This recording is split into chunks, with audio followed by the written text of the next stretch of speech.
Está Rendín en su cama.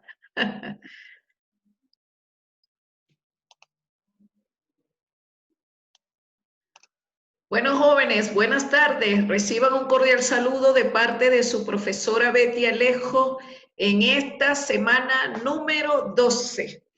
Ya llegamos, gracias a Dios, a la semana número 12.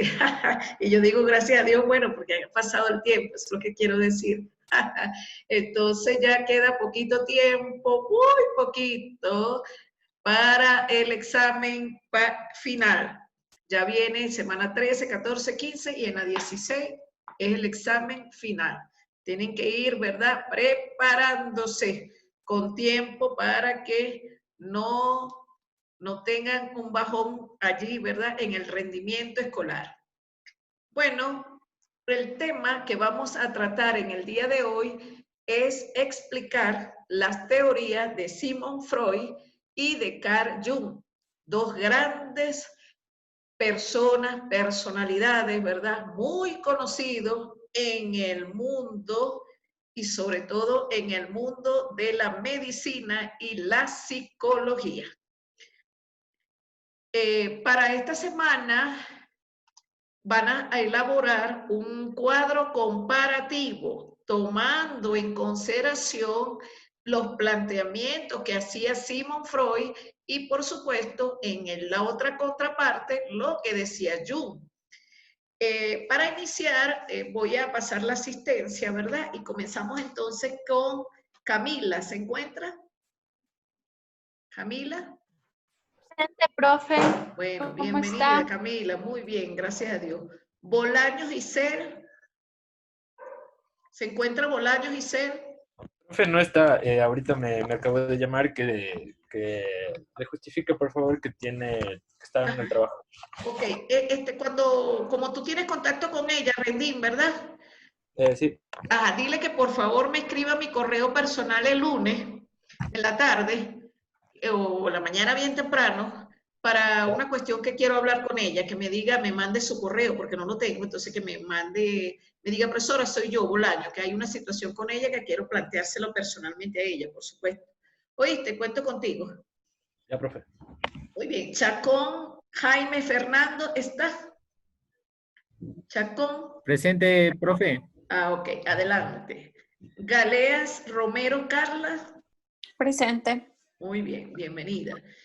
Gloria justificó porque tiene el papá enfermo, para que sepan, ¿oyeron? Mi presidenta. Jiménez Lor Angélica, ¿está? Profesora. Muy bien, bienvenida. Lobato Walter, que va conmigo hoy a exponer, ¿verdad que sí? ¿Cómo estamos ahí, Walter? Profe, buenas tardes. Muy bien, gracias. Comienzas tú para escucharte, sí, después yo Claro. complemento, sí, porque... No hay problema. Y además que yo sé que usted está, bueno, pues ahorita usted está al 100%. No, yo creo que al 100, no, tú estás como al 1000%, Walter. Gracias, profe. Bueno, qué bueno, estás muy, muy motivado, eso me gusta muchísimo. Pacheco Miriam, mi estimada excelente, ¿estás? Presente, profe, gracias. Bienvenida. ¿Qué? Sango Cristian, ya lo vi también. Ahí está, yo sé que está, porque lo estoy viendo en la cámara. Tapia Jessica. Jessica. Presente, profe. Bienvenida, Jessica. Timbala, Gracias. Stalin, Jefferson, Stalin, Timbala. Walter, ¿qué pasó con Stalin? ¿Ah? ¿No se comunicó más contigo? No, profe, no he sabido Él tiene nada del problemas con compañero. el internet. Yo no sé qué es lo que le pasa a este chico tan buen estudiante. Incluso ya, yo de verdad le digo, a mí me sorprende lo que le está pasando a él, porque ese es un chico excelente, como lo son todos ustedes, pero de verdad que él es excelente. Rendín, ya te vi por allá en la hamaca. Y Flor, Diana, también está allí, ¿verdad que sí? Ok, entonces fíjense. Para iniciar, déjenme colocar esto acá. Yo traigo siempre mi frase célebre y precisamente no es cualquier frase, porque ustedes se dan cuenta, yo no traigo cualquier frase, yo también me tomo mi tiempo para buscar todas las frases que tengan que ver con la relación del tema que voy a tratar. Y hoy precisamente traigo a nuestro Carl Gustav Jung, o sea, Gustavo Jung, ¿verdad? Él dice lo siguiente, porque ese tema lo vamos a trabajar hoy. Él dice, tu visión devendrá más clara solamente cuando mires dentro de tu corazón. Aquel que mira afuera sueña. Quien mira en su interior despierta. Entonces, fíjense que yo quiero hablar aquí un poquito de darle el pase a mi estimadísimo Walter. Varias cositas que son las palabras clave. Y yo particularmente soy de las personas que trabajo mucho con la palabra clave. O sea, yo con 3, 4 palabras yo puedo construir un discurso fácilmente. Bueno, en cuanto a lo que él dice, ¿verdad? Que tu visión será más clara cuando mires dentro de tu corazón. Y es lo que estaba hablando allí, metafóricamente hablando, estaba diciendo ya que era importante hacer la comunicación introspectiva para revisarnos en nuestra manera de pensar, expresar, sentir y, por supuesto, actuar. Porque el corazón no tiene nadita que ver con nuestro pensar y mucho menos con nuestro sentir, porque fisiológicamente hablando, el corazón solo sirve para bombear la sangre a través de las arterias y irrigar todos los sistemas que componen el cuerpo humano y después recoge toda esa sangre a través de las venas y huele, lógico, tiene que ser las venas, porque si fuera por las arterias, recuerden que la diferencia entre una arteria y la vena es el calibre. Y las arterias son de calibre más grande y por eso es que la presión arterial es sumamente fuerte, viene a presión esa sangre. Cito un ejemplo, cuando a alguien se le corta la femoral, eso es un chorro increíblemente, que eso para detenerlo es bien difícil. En cambio, una vez que sale la sangre del corazón por las arterias y retoma nuevamente, ¿verdad? En esa circulación mayor y menor, retoma hacia el cuerpo humano, viene por las venas, porque si no se nos parte el corazón. Entonces, lo que quiere decir aquí nuestro amigo Jung es que precisamente el corazón es una simbología que la utilizamos como medio para hacer una metáfora hacia los sentimientos, afectividad. Ahí no hay nada que ver con eso, porque la afectividad, como ya lo hemos visto, y las emociones tienen mucho que ver es con nuestro cerebro límbico. Y bueno, también dice allí, ¿verdad? Una parte importante de nuestro Jung es que aquel que mira afuera, es decir, que siempre tiene la mirada no introspectivamente, sino hacia la parte exterior, sueña con ese mundo imaginario, el mundo que está allí, esa realidad construida, esa realidad subjetiva que cada persona va a percibir mediante, ¿verdad?, las estructuras de la experiencia vivida en esa adquisición de los códigos sociales llamados las simbologías heredadas del pasado o en ese desplazamiento que tiene el hombre con la sociedad. Y por eso es que él recomendaba que para despertar, porque en ese despertar es la conciencia que tenemos que tener, ¿verdad? Desde esa conciencia individual para conocernos a nosotros mismos. Por eso es que muchos autores y filósofos dicen, quien no se conoce a sí mismo, tampoco puede conocer al otro. Igualmente, como tú te ames, así, o no, es lo contrario, en la medida es la palabra, en la medida que tú ames al prójimo, así también te amas a ti mismo. Entonces, por eso es que nosotros a través de las neuronas espejo, ¿verdad? Proyectamos y vemos lo que hay dentro de nosotros cuando observamos el comportamiento del otro. En ese despertar que dice él, en esa mirada hacia nosotros mismos para encender una luz y ver, revisar, porque él lo que hacía era eso, analizar la estructura de la experiencia vivida, y eso es verdad porque en esos primeros años de convivencia en nuestro contexto, grupo familiar y con nuestros mismos pares, allí de una u otra manera, ¿verdad? Nosotros vamos adquiriendo los estereotipos para que de una u otra manera, ¿verdad? No es para, que nos van a ir marcando o almacenándolos en la estructura de la experiencia vivida. Y en ese despertar, que es la conciencia individual, una vez que activamos y maximizamos la conciencia individual, por supuesto que vamos a emitir acciones virtuosas hacia la felicidad de la comunidad, y no solamente de la comunidad local, sino esa comunidad o sociedad globalizada. Por eso es que también muchos filósofos dicen, ¿verdad?, que no podemos estar a espalda de la realidad que está aconteciendo en otros países, porque de una u otra manera eso nos permite, además de estar informados, nos facilita entender la conducta humana.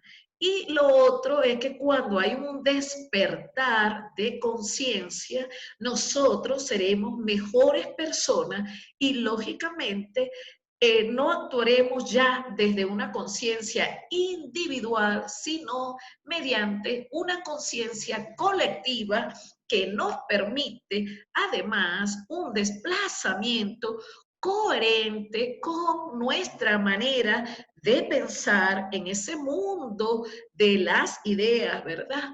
Y por supuesto, en coherencia con nuestras formas de expresar, sentir y desplazarnos en un contexto particular. Recuerden también que ya muchos autores han hablado de los tres mundos. Nuestro mundo total, es decir, el mundo globalizado, está constituido o integrado por tres mundos. El primer mundo es el mundo social, el segundo mundo es el mundo lógico y el tercero, el mundo subjetivo. En esos tres mundos confluctúa, o fluctúa, mejor dicho, fluctúa el hombre en sociedad. Y por eso es que Jung y Sigmund Freud comenzaron a hacer las primeras teorías del psicoanálisis. Sin embargo, una vez que Jung, que era el mano derecha, vamos a llamarlo así, el que estaba allí con Sigmund Freud,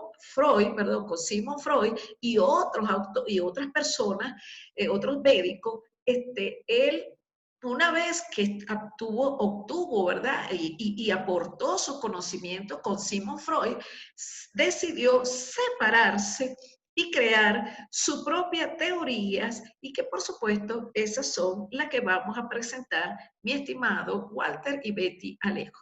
Bueno, entonces, para dar inicio, yo traje aquí la chuleta para ir explicando, porque esa teoría de Jung es larga, y la decimos, bueno, yo la trabajo muchísimo.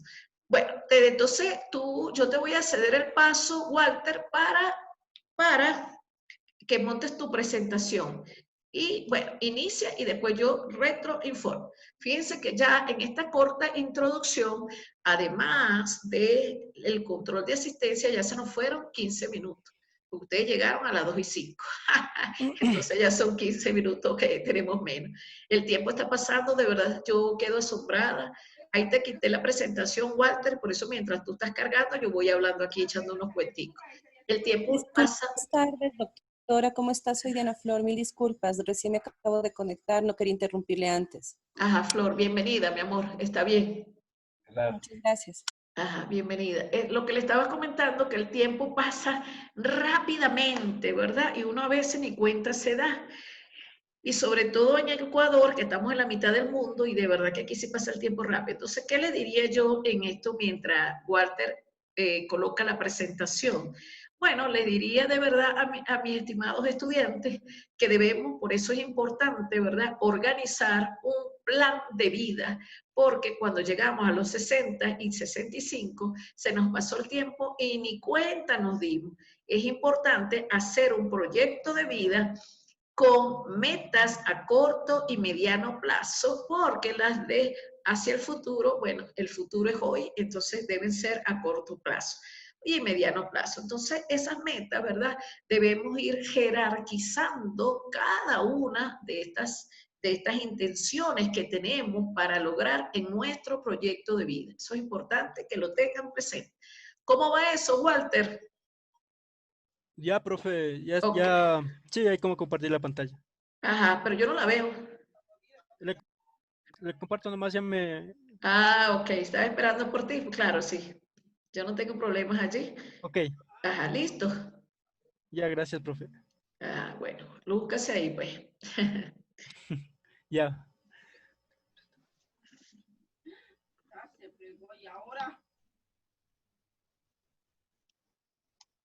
Eso, ahí sí. Ok.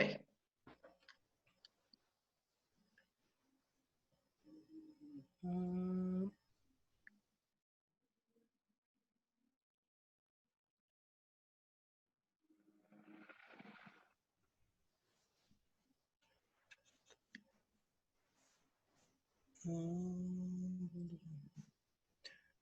Listo. bueno, ¿podemos comenzar? Sí. Sí, claro. El Ok, escenario es todo tuyo.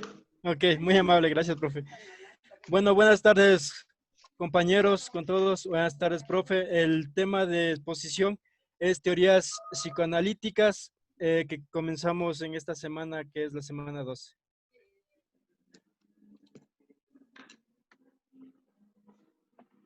Bueno, para comenzar acerca de las teorías psicoanalíticas, hablamos de Sigmund Freud, el cual la teoría psicoanalítica es una pseudociencia que fue fundada a fines del siglo XIX, alrededor de 1896, por el neurólogo australiano Sigmund Freud, uno de los intelectuales más influyentes del siglo XX. Esta teoría trata de explicar las fuerzas inconscientes que motivan el comportamiento humano, es decir, aquellos conflictos internos que aparecen durante la niñez y que afectan a posterior a los comportamientos y emociones del individuo. En el psicoanálisis, la sexualidad es la base del desarrollo de las personas. Sigmund Freud nos habla acerca de la corriente de la psicoanálisis, iniciada en el año más de 100 años en una de las principales influencias de la cultura occidental contemporánea.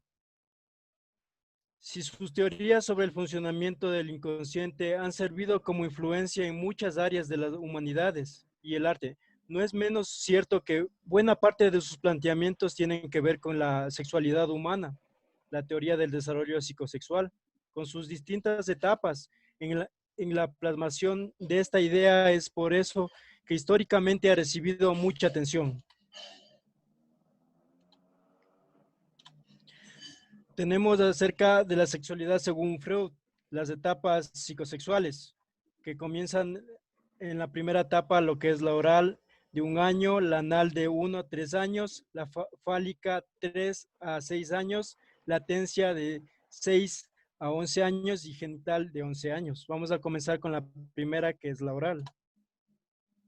Bueno, antes de comenzar, vamos a hacer una pequeña introducción. Para Freud, la sexualidad humana es una de las principales vertientes de la energía vital que mueve el comportamiento del ser humano. Esta energía a la que se le puede el hombre del líbido es la fuente de los impulsos que para el padre de la psicoanálisis hacen que tendamos hacia ciertos objetivos a corto plazo y a su vez obligan a otras instancias de nuestra psique a reprimir estas tendencias para no ponernos en peligro o no entrar en un conflicto con el entorno en el que vivimos. Bueno, tenemos lo que son las 5 etapas del desarrollo psicosexual según Freud. Lo que tenemos la primera etapa oral. En esta etapa oral nos dice que ocupa aproximadamente los primeros 18 meses de vida y en él aparecen los primeros intentos por satisfacer las demandas promovidas por lo líbido. En ella la boca es principal su zona. En la que se busca el placer también es la boca, una de las principales zonas del cuerpo a la que exploran el entorno sus elementos. Esto implicaría la propensión de los más pequeños a intentar morderlo todo. En esta etapa estamos hablando también de la motricidad fina, los pequeños movimientos que el niño recién está comenzando a dar, pensando descubrir en su entorno. Comenzamos con la etapa anal. Esta etapa se produciría desde el fin de la etapa oral hasta 3 años de edad. Se trata de la fase en la que se empiezan a controlar el esfínter. En la defecación para Freud, esta actividad está vinculada al placer y la sexualidad. Tenemos la etapa fálica.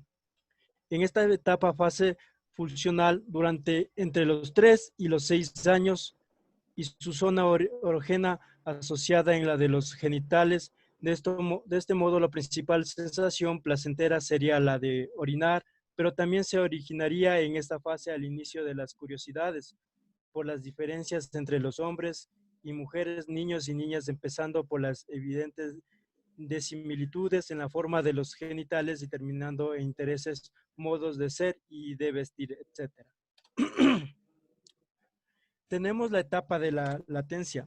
Esta fase empieza a los 7 años y se extiende hasta el inicio de la pubertad. La etapa de la latencia se caracteriza por no tener una zona erógena concreta asociada y en general por representar una congelación a las experimentaciones. En esta etapa también podemos ver lo que es la motricidad fina, todos los movimientos gruesos que el niño ya está comenzando a desarrollar, ya sean los saltos, los juegos, en todo, comenzar a mover cualquier extremidad de su cuerpo. Tenemos lo que es la etapa genital. En la etapa genital aparece con la pubertad y se prolonga en adelante. Está relacionada con los cambios físicos que acompañan a la adolescencia. Además, en esta fase del desarrollo psicosexual, el deseo relacionado con lo sexual se vuelve tan intenso que no se puede imprimir con la misma eficacia que en las etapas anteriores.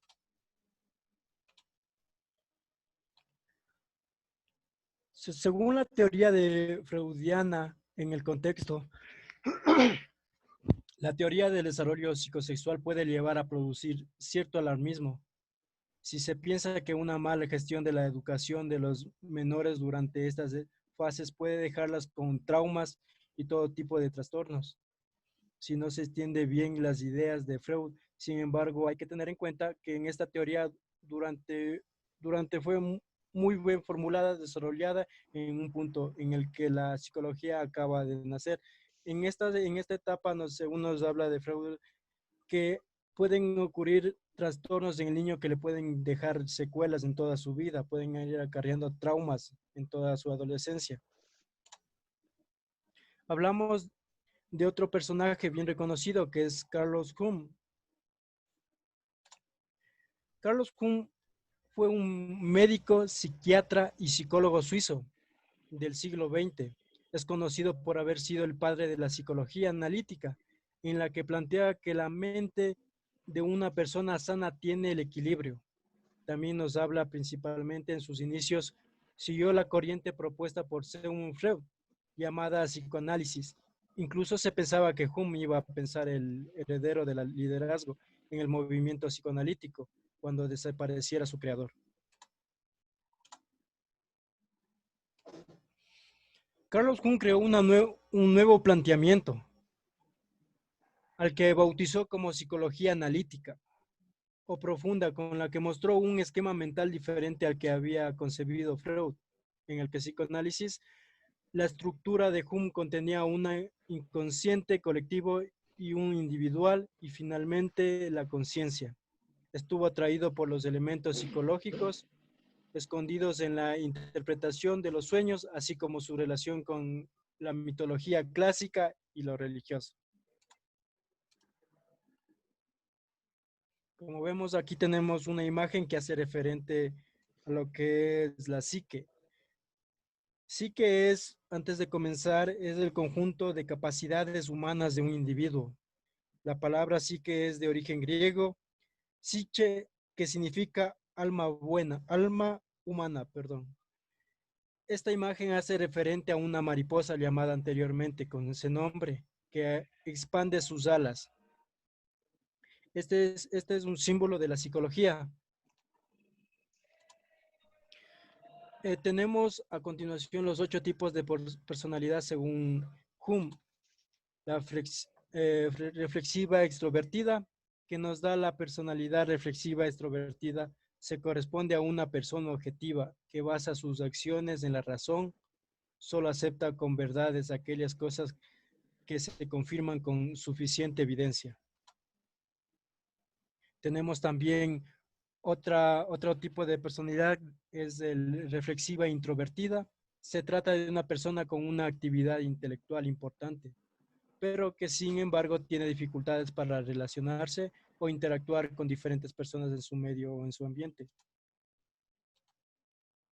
Tenemos lo que es el sentimental extrovertida. Son personas con gran habilidad para entender a los demás y establecer buenas relaciones sociales con las personas que les rodean. Tenemos también lo que es sentimental introvertida. Este tipo de personalidad se corresponde con personas solidarias que tienen gran dificultad para establecer relaciones sociales y pueden ser asociales y melancólicos.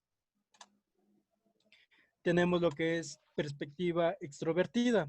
En este tipo de personalidad se relaciona con una especial debilidad por los objetos a los que se les atribuyen cualidades mágicas, aunque pueden hacerlo de forma inconsciente. Tenemos otra que es perspectiva introvertida. Es un tipo de personalidad que se ve en artistas, músicos, ponen especial énfasis en experiencias sensoriales. Tenemos lo que es intuitivas, extrovertidas. Tenemos intuitivas, introvertidas, según extremadamente sensibles a estímulos sutiles. Se trata de esta gente que trata de averiguar cómo piensan, sienten o qué quieren los demás. Según Carlos Hume y Sigmund Freud, nos habla de algo importante.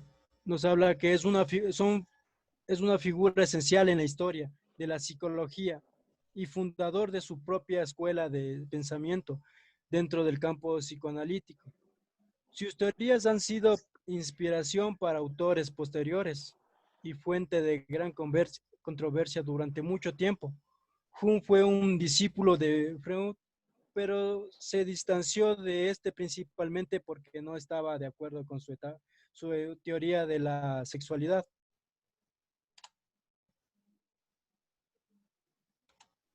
Tenemos aquí la biografía de todo lo que había consultado, de los PDFs, libros y los sitios que pude sacar información. Esto es acerca de la materia de la semana 12. Espero que les haya gustado. Muchas gracias. Bueno, excelente. ¿Dónde están las manitos para Walter? ¿Ah? Dijiste cosas sumamente requete importantes. Gracias. Excelente. Bueno, yo les haría una pregunta a ustedes, aquí a la audiencia, ¿de qué tipo de personalidad según Carl, Hume o Jung se identifican ustedes? ¿Son reflexivos, extrovertidos, introvertidos? ¿Sentimentalistas, extrovertidos e introvertidos? ¿O perceptivos, extras o introvertidos? ¿Intuitivos, extrovertidos o introvertidos? Y ahí te faltó una, pero bueno. ¿Cuáles consideran ustedes? ¿En cuáles se identifican, jóvenes? ¿Ah? ¿En cuáles se identifican? Yo quisiera hablar. Le habla Eduardo, saludos a todos igual. Dentro de lo que exponía el compañero, a mí me gusta un poco este autor, ¿no? Hay una parte dentro de lo que yo más o menos investigado el tema del que me gusta acerca de él, es de que él afirmaba de que el deseo sexual, el líbido, esa energía psíquica representaba todas las fuerzas de la vida, ¿no? Y que sabiendo canalizarla, esa energía como deseo sexual, haría gran cambio en nuestras vidas, ¿no? Y también enfatizaba él acerca del subconsciente, que es algo muy interesante, la cual, si es que logramos hacer, contactar con nuestro subconsciente, nuestra vida sería otra como seres creadores, ¿no?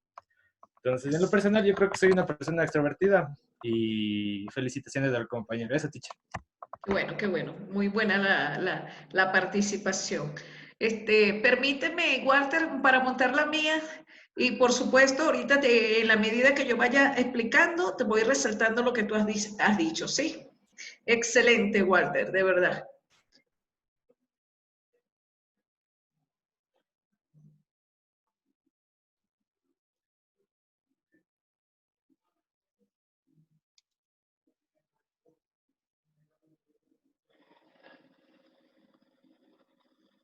¿Listo?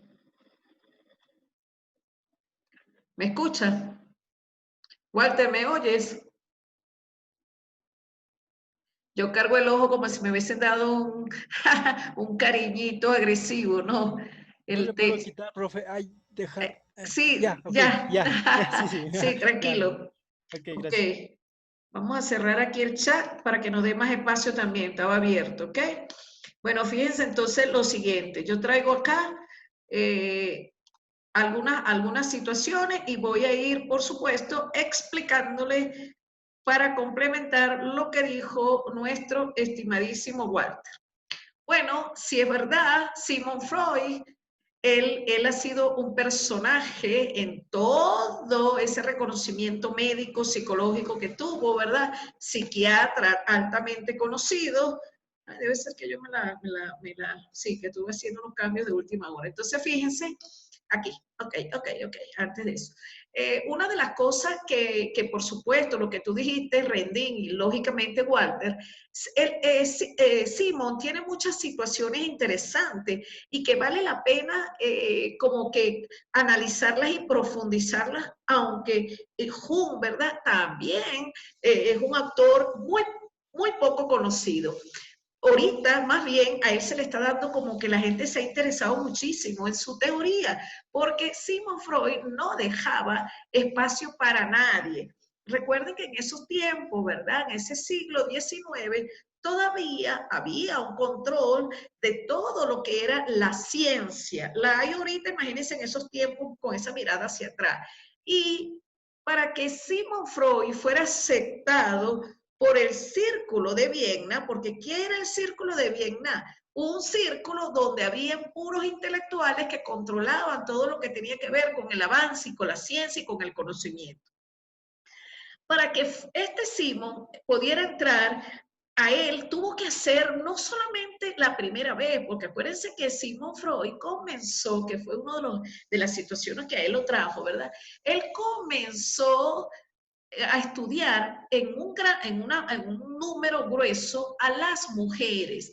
Y eso, por supuesto, él analizó más de 3.000 casos y después comprendió que cada una de esas señoras que él había, o pacientes que él había consultado, estaban mintiéndole, no le expresaba todo lo que, o sea, no era tan cierto lo que ellas le comentaban. Y por eso es que Simon empezó a observar a sus propios hijos. Sin embargo, ¿verdad? Porque él tiene libros de libros y artículos de artículos. Observando a sus hijos, comprendió que en ese desarrollo del niño, él empezó a sacar sus primeras teorías sobre lo que tiene que ver con la teoría o del desarrollo psicosexual.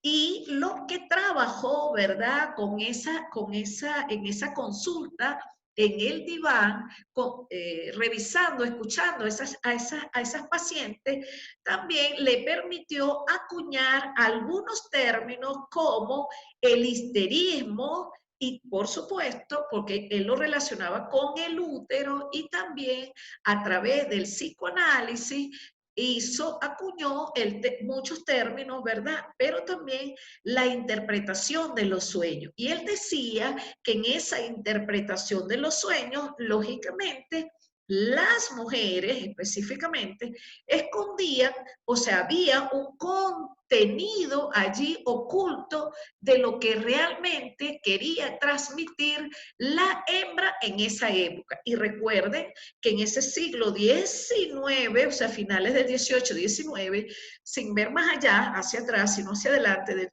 la mitad del siglo XVIII, 19, las mujeres, y por supuesto, todas las conductas sexuales eran altamente reprimidas. ¿Por qué? Porque la sociedad era controladora hasta en esa situación. Entonces, bueno, Simon, ¿verdad? Se especializó en medicina y, por supuesto, era psiquiatra. Lo otro es que él hablaba, ¿verdad?, de un aspecto muy importante aquí, que aquí yo les dejo esta lámina para que la lean y la revisen con calma, ¿verdad? Él trató muchos pacientes y que padecían, por supuesto, de histeria, pero la histeria él la relacionaba particularmente con la ubicación del útero. También él interesó muchísimo lo que eran los conflictos emocionales y por allí él empezó a observar, ¿verdad? Con el psicoanálisis y no solamente con la teoría del psicoanálisis, sino también con todo lo que era el proceso de comunicación. ¿Por qué? Porque Freud hizo el método, ¿verdad?, de la comunicación en el diván, donde él simplemente dejaba que la persona o el paciente le expresara toda esa carga de conflictos emocionales que tenían ocultos y que él no los interrumpía, simplemente dejaba que hablaran y hablaran de manera fluida. Entonces, él lo que iba era tomando nota de todo ese contenido discursivo que le comentaban sus pacientes. Bueno, lo otro que él trabajó muchísimo con este actor que ven acá en la lámina, ¿verdad? Que es Charcot, no sé cómo se pronunciará, pero tal cual como está, eso se permite, Charcot, ¿verdad? O Charcot, médico también que trabajó con él, por supuesto, porque acuérdense que en ese entonces, para entrar en ese círculo de Viena, que estaba controlando todo el conocimiento en la sociedad, tenía que fundamentarse esas teorías. Y a Freud, no vayan a creer que no, a él le costó muchísimo para que lo reconocieran en ese círculo de intelectuales. Y por supuesto, lo que dijo, yo voy a empezar a decir lo que dijo Walter, una de las situaciones que creía la sociedad era que como uno de sus discípulos más querido, porque así fue, el discípulo más querido para Sigmund Freud, fue simplemente, era Carl Jung, pero resulta que este chico, después que trabajó mucho tiempo con Simon, no quiso seguir trabajando con él y todo el mundo creía que se le iba a heredar, ¿verdad? El poder que ya había adquirido Sigmund Freud. Pero resulta que también, se los voy a decir a tipo de juicio, ¿verdad?, valorativo, que en ese tiempo, como toda la sociedad y como todo, porque acuérdense que está el poder económico que nos controla, el poder social y por supuesto el poder político y el eclesiástico y religioso. En ese tiempo, Sigmund Freud ya había subido a la fama, a la cima, y ya controlaba, él era ya entonces el más famoso, como lo dijo Walter, era muy famoso y reconocido a nivel mundial, incluso él, antes de ser reconocido, él recibió una beca, ¿verdad?, para ir a estudiar y lógicamente con todos esos experimentos que no fue de un día, ni de la noche, de un día para otro, fue mucho tiempo que él estuvo dedicándole, ¿verdad?, a sus teorías, lógicamente después que subió o que se apoderó, o que entró, que le permitieron ser una autoridad, porque eso se llama una autoridad intelectual, que representaba al Círculo de Viena, por supuesto que no heredó Carl Jung. ¿Por qué? Porque ya él no era parte del equipo de Sigmund Freud. Incluso quien lleva la batuta del psicoanálisis es la hija de Sigmund Freud, Anna Freud. Entonces, fíjense cómo también esas situaciones personales no permitieron que Carl Jung fluyera de manera, o sea, de ese reconocimiento intelectual que tenía él, incluso porque la gente también asociaba que Carl tiene muchas cosas que eran de la teoría de Sigmund Freud y lógicamente dentro de esa situación que creían que era como una copia pues de lo que ya había hecho Sigmund. Sin embargo, con el tiempo, ¿verdad? Hay unas entrevistas de Carl demasiado bonitas, de verdad que sí, vamos a ir revisando los aportes de ese hombre porque también tiene cosas interesantes, pero que no le dieron el reconocimiento como se lo merecía, como se lo dieron a Sigmund Freud, que es tan reconocido en el mundo, y lógicamente ya ahorita, ¿verdad? En estos estudios de la psicología y de la medicina se le están dando el reconocimiento a este autor. Entonces, fíjense cómo, ¿verdad? En estas situaciones, él también, el Sigmund Freud, utilizó varios métodos, ¿verdad? Como la hipnosis, porque estaba acompañado con un equipo médico. Acuérdense que en ese tiempo también la gente no trabajaba aisladamente, sino que se integraban, ¿verdad? Varios seguidores, varios pensadores, para que de una u otra manera, ¿verdad? Se hacían como grupos de investigaciones para ir formulando las teorías que ellos consideraban que era pertinente. Entonces, en esa psicología, ¿verdad? Del psicoanálisis, Freud era una persona, un intelectual con una autoridad científica altamente reconocida. E incluso en la actualidad, el que no haya leído a este señor, por lo menos lo ha escuchado. Entonces sí, es muy importante. Lo otro es que, bueno, sí, ellos trabajaban mucho con la hipnosis, ¿verdad? Para curar las enfermedades de histeria, por supuesto. Y lo otro que ellos hacían allí, ¿verdad? Como lo pueden observar, fíjense que había mujeres paralíticas y él decía que se podían curar porque ese era un problema del subconsciente. Entonces, muchas situaciones que ya vamos a ir viendo en adelante, por supuesto, se le fueron dando respuesta. Lo otro es que este autor, que por cierto, yo lo amo también porque a mí me parece él un hombre demasiado inteligente. Acuérdense que eso eran unos tiempos donde tampoco no había un avance, apenas estaba comenzando los avances de la modernidad. Estábamos en una primera guerra mundial que fue en el año 1914 y lógicamente después vino la Segunda Guerra Mundial, ¿verdad? Que fue en el año 1939 y todas esas situaciones, ¿verdad? Traían, por supuesto, crisis económicas, crisis políticas y un descontrol total de las sociedades. Y esas situaciones, de una u otra manera, afectaban no solamente la evolución del conocimiento, sino de todo lo que generaba o genera la sociedad como un sistema en su totalidad. Y por eso es que estos hombres son demasiado valiosos, porque de verdad que producían muchísimo, es decir, se dedicaban, ellos dejaban prácticamente abandonado toda su vida, su familia, pero también Sigmund Freud era una persona pudiente, no vayan a creer que no, nada más miren el traje que él usaba en ese tiempo. Entonces, eso también influye mucho, porque acuérdense que ya a partir de los últimos años del siglo XVIII e inicio del siglo XIX, los señores feudales, ¿verdad?, que fueron hasta el siglo XVIII, fueron anulados totalmente. ¿Y quiénes eran los señores feudales? Aquellos señores, ¿verdad?, que eran propietarios de grandes tierras y que tenían siervos en su poder, es decir, tenían siervos a su servicio. Porque los siervos, ¿verdad?, preferían estar con los señores feudales en esas grandes extensiones de fincas y de tierra, porque había muchísimas guerras, invasiones, y ellos eran un grupo súper vulnerable, no tenían hogar, no tenían familia, o sea, tenían familia, lo que no tenían era casa, vivienda, y preferían estar con los señores feudales. Sin embargo, a partir del siglo XVIII, ya en la mitad del siglo XVIII hacia arriba, es decir, los últimos años del siglo XVIII, e inicio del siglo XIX, desaparece socialmente, en ese estrato social, desaparece la figura de los señores feudales e inicia el poder de la burguesía, que no era más que, por supuesto, el retorno a la moderna, o sea, el retorno, el inicio a la revolución industrial, el inicio a la revolución tecnológica,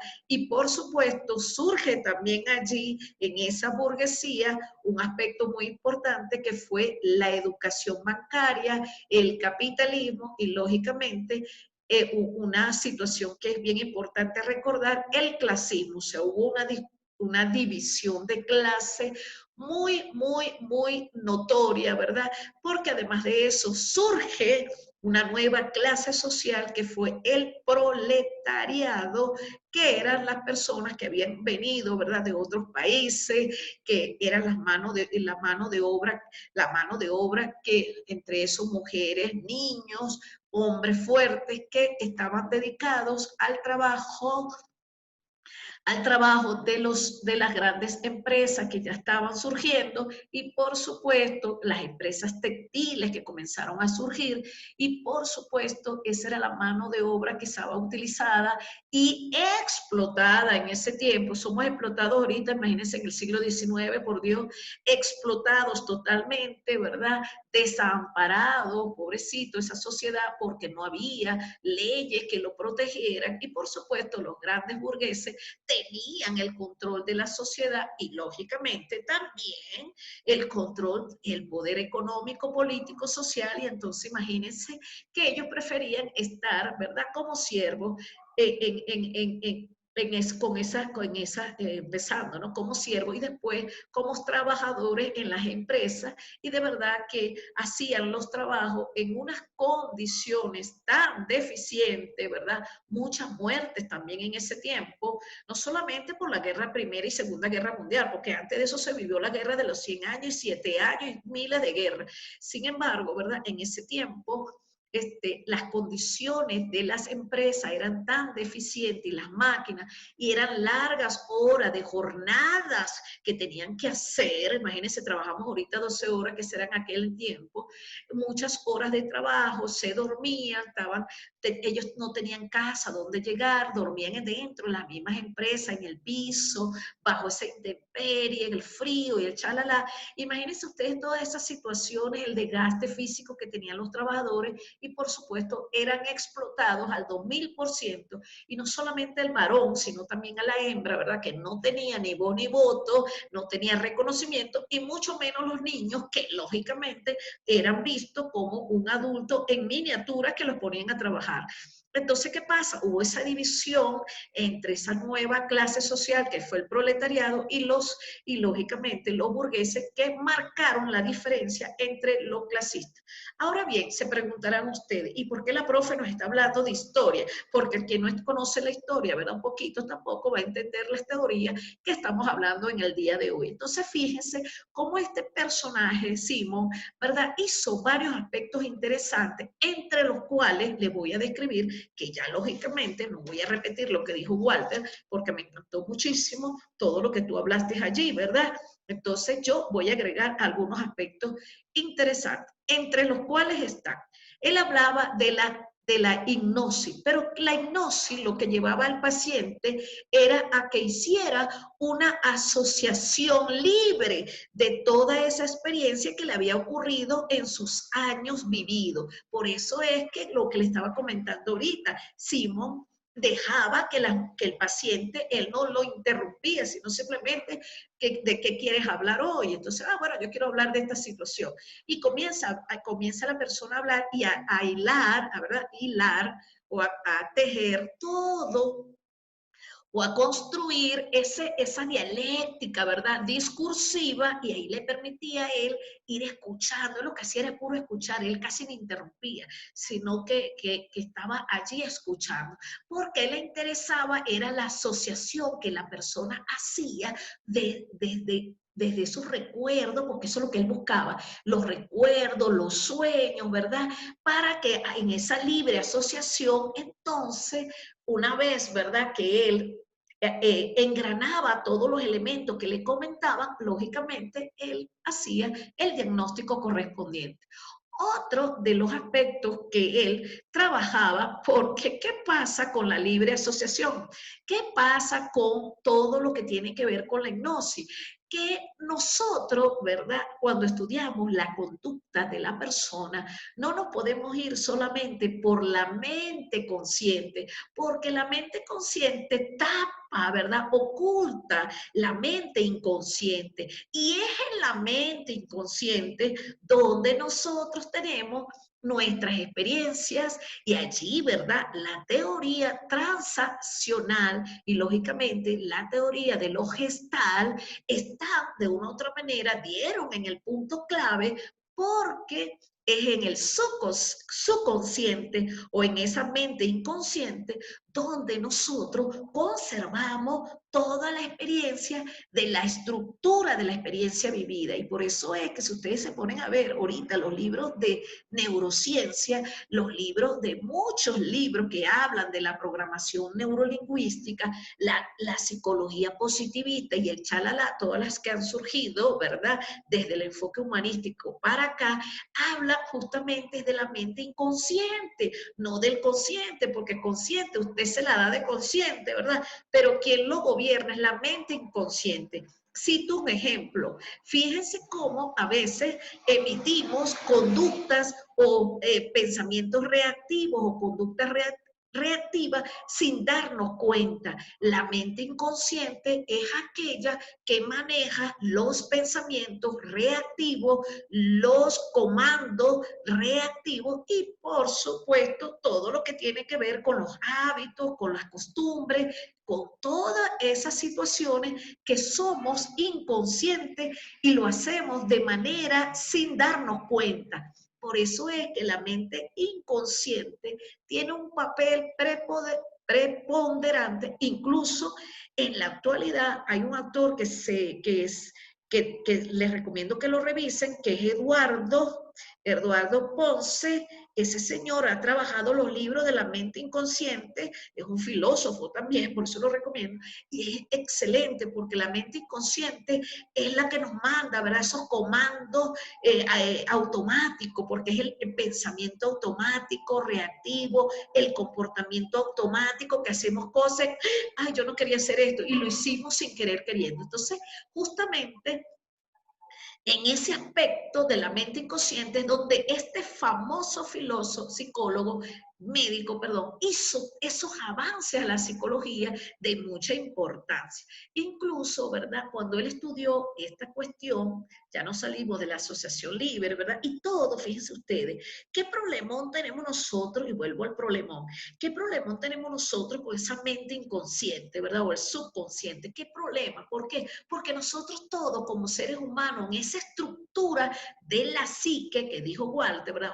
La estructura de la mente, allí, jóvenes, nosotros tenemos un problemón porque estamos siempre asociando el presente con el pasado con el presente. Pero ¿qué problema? ¿Por qué no asociamos el presente hacia el futuro? Ustedes no se dan cuenta que generalmente uno nunca, y eso ya está comprobado, ¿verdad? Por los grandes filósofos y psicólogos y todo el mundo, los letrados en el mundo intelectual, que la gente casi no se proyecta hacia el futuro, se proyecta hacia el pasado, porque el cerebro, ¿verdad? Trabaja bajo la zona de confort y a nosotros nos enseñaron además a desenvolvernos en un contexto particular de identificación, de anclaje hacia el dolor y por supuesto hacia el sufrimiento. ¿Y por qué digo yo que el hombre, verdad, el hombre en forma general está asociando siempre hacia el pasado, buscando, uno nunca recuerda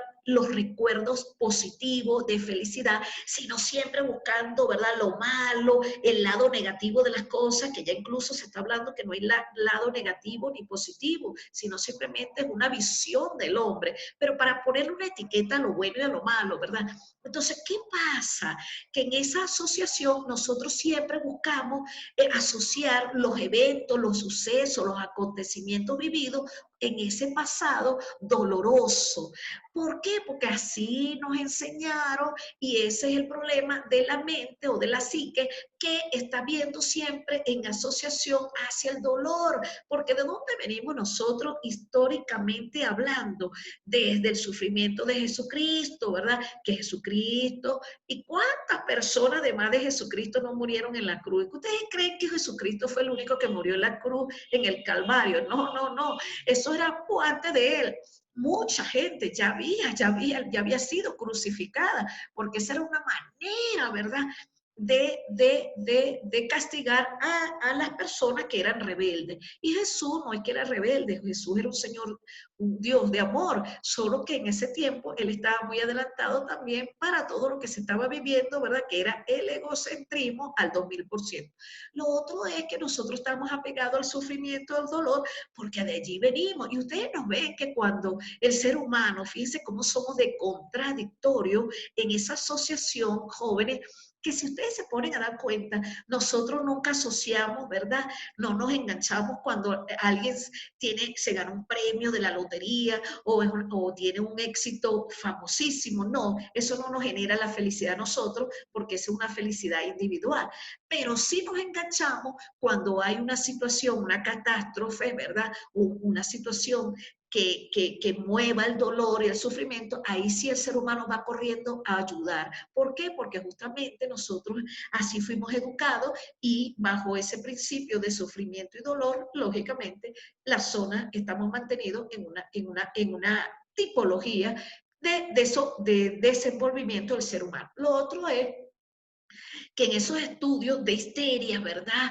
Por supuesto, la histeria, que tiene mucho que ver con el descontrol emocional y por supuesto, es una disfuncionalidad que no sabemos manejarla porque tiene que ver con las emociones y uno de los problemas que también se está estudiando ahorita o de las situaciones, para quitarle eso del problema, una de las situaciones que se está manejando ahorita es justamente el cuerpo emocional, porque siempre se le ha dado mucha importancia al cuerpo físico, pero nunca se le ha dado importancia al cuerpo emocional. Y en ese cuerpo emocional, allí es donde surge la histeria, ¿verdad? ¿Por qué la gente llega a la histeria? Porque lo decía Sigmund Freud, eso no lo dice la profesora Alejo, lo dice Sigmund Freud, que la histeria eran conflictos, ¿verdad?, de disociaciones, en vez de asociar, ahora de disociar, porque las personas, ¿verdad?, de una u otra manera tenían contenido en esa experiencia vivida que no estaban de acuerdo o que habían vivido, ¿verdad?, o que estaban ocultas en la mente subconsciente y lógicamente esas situaciones le hacían caer en disfuncionalidades o disociaciones y producían histeria. Lo otro es que en el libro, porque ese es como mi libro de Sigmund Freud, él tiene la interpretación, yo les coloqué allí, por cierto, un documento muy importante, ahí están todos los artículos y libros y todo lo que él hizo, o sea, es un artículo de un señor, ¿verdad?, que sigue a este autor, por supuesto, y él hace toda la referencia de lo que hizo intelectualmente hablando Sigmund. Entonces, si están interesados, por lo menos Redín, que me dijiste que te gustan estos autores, allí está ese material en la semana 2. También les recomiendo, ¿verdad?, haciendo un espacio de que aprovechen y antes de culminar esta asignatura, les pido por favor que descarguen todos los libros que tienen allí, porque son libros que les va a servir muchísimo. Entonces aprovechen. Bueno, lo otro es que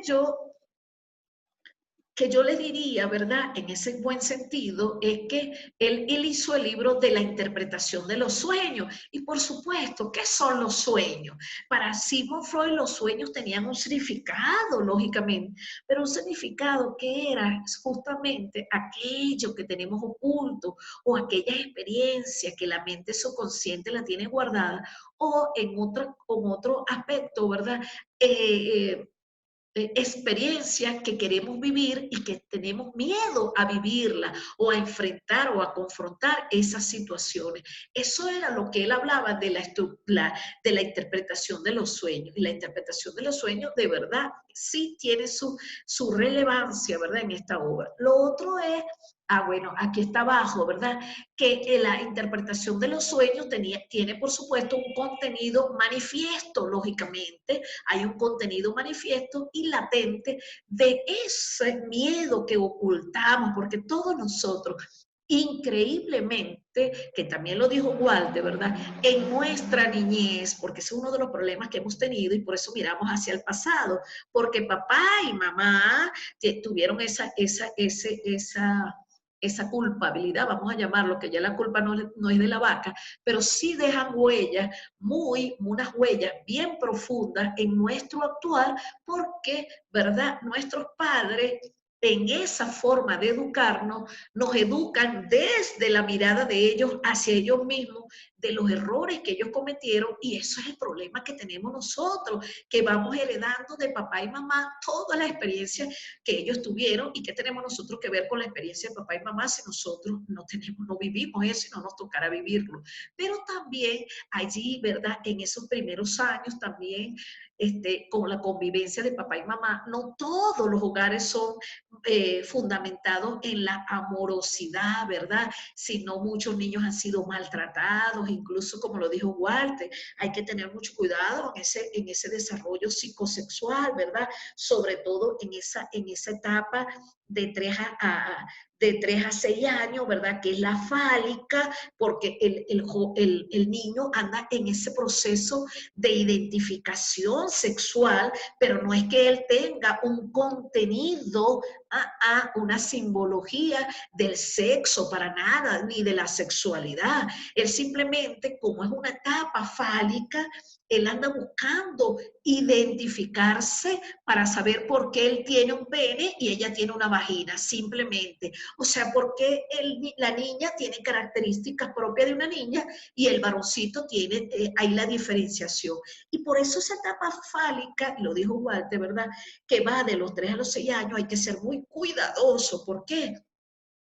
Porque hasta los mismos padres tienen, y yo tuve casos que conocí, los mismos docentes tienen tienen tanto prejuicio que en su mente, porque es la mente del adulto, no es la mente del niño, que tiene tanto prejuicio, ¿verdad? Que llevan a castigar a los niños porque lo consiguen mirándose el pipí o la cocona, que dicen, o sea, eso tiene un nombre, lo fálico, y entonces fíjense cómo castigan a los niños buscando la morbosidad que lo tiene el adulto, no lo tiene el niño. Eso entonces es importante ser muy cuidadoso, porque ese es un problema que tiene el adulto, que es demasiado prejuicioso. A todo le hace un juicio valorativo y eso está mal desde todos los puntos y desde todo ese pensamiento racional.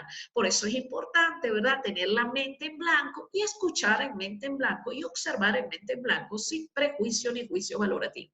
Lo otro es que también hablaba, ¿verdad?, de la represión. Y uno de los aspectos que acuñó de verdad en forma impresionante Freud fue la represión. Ese es un término que él utilizó mucho porque él decía que especialmente las mujeres, porque él le tiró bastante duro a las mujeres, ¿oyeron? A las mujeres que él había consultado, esas 3.000 mujeres, todas esas mentiras que le habían dicho, a él le sirvió para sacar ese término de represión, que eran conductas que estaban, ¿verdad?, que tenían un contenido manifiesto, ¿verdad?, latente, oculto, pero que las mujeres, por el tiempo que estaba, ¿verdad?, y por la sociedad patriarca que hemos vivido o que estamos viviendo, pues eso no ha desaparecido, por esa cultura patriarca, las mujeres nos hemos sentido reprimidas frente al varón, por supuesto, y no nos atrevemos a expresar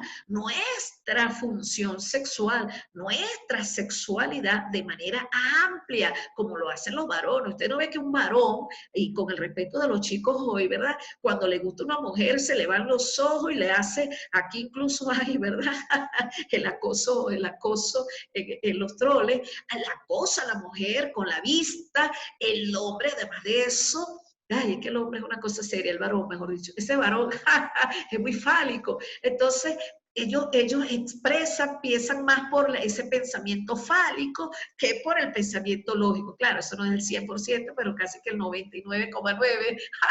Entonces, en esa represión sexual, la mujer, ¿verdad?, no se atreve a decir, fíjense, ¿cuántas mujeres no les ha pasado? No digan que no, no me lo digan a mí, pero piénselo. ¿Qué pasa? ¿Cuántas mujeres no se atreven? Es más, vivieron 30 años, eso no lo digo yo, eso son las historias de vida, que duraron 30 años con su esposo y jamás hicieron un orgasmo porque no lo conocieron, porque el esposo no le permitió. Incluso si la mujer ha tenido una experiencia antes del matrimonio, el hombre siempre está, quizás el hombre del siglo XXI no es tan aferrado en esa cultura patriarca, pero hasta hace poquito, ¿no? Hasta yo creo que hasta el 2000, esa cultura patriarca, ¿verdad? De que la mujer cuando perdía esa simbología, ¿verdad? Del honor, de la honestidad, que era la virginidad, por supuesto, ya al tener una pareja, el hombre en su subconsciente siempre le está reprochando a la mujer que no era virgen. Sin embargo, él cuando llegó al matrimonio jamás fue virgen porque a lo mejor tuvo más de 30 y 50 antes que la esposa. Entonces, ¿qué pasa? Fíjense, hablando de la cultura patriarca, esa represión que decía Freud, por supuesto que es importante. ¿Por qué? Porque la mujer ha sido reprimida socialmente hablando, culturalmente, educacionalmente y por supuesto todos los aspectos que tienen que ver con la represión, porque a la mujer la ha invisibilizado, esa es la palabra, invisibilizado la sociedad. Ahorita, aunque estamos, ¿verdad?, en el siglo XXI y la mujer, ¿verdad?, la fémina se destapó, no en todas las culturas ha sido así. Las culturas, ¿verdad?, hay culturas de culturas que la mujer sigue en total represión y esa situación, no vayan a creer que no, genera muchísimas situaciones, incluso en toda la modernidad. Hay muchas mujeres, con todo lo que estamos viviendo en el siglo XXI y la modernidad, las mujeres que tienen sus esposos no se atreven a decirle al marido para nada. Y díganme ustedes que no tengo yo la razón, que no quiero que me den la razón, solo piénselo. Que cuántas veces no nos cohibimos, ¿verdad? Todas las mujeres nos ha pasado, que por querer al hombre, por complacer a nuestro gordo, a nuestro flaco, a nuestro pequeño, a nuestro grande, siempre, ¿verdad?, no le expresamos abiertamente lo que sentimos en el cuerpo, que no nos complace o que no estamos satisfechas o que la situación que nos incomoda, porque preferimos callarnos todo eso y lógicamente eso es un contenido que decía Freud que estaba allí manifiesto, latente, en la mente subconsciente. Eso no lo digo yo, lo dice Sigmund Freud. Entonces, en esa represión, lógicamente, han pasado muchas cosas culturalmente hablando, socialmente, que de una u otra manera ha anulado o invisibilizado el papel de la mujer, no solamente como profesional o como madre, sino en la cama, porque en la cama es donde la mujer y el varón pueden desnudar su alma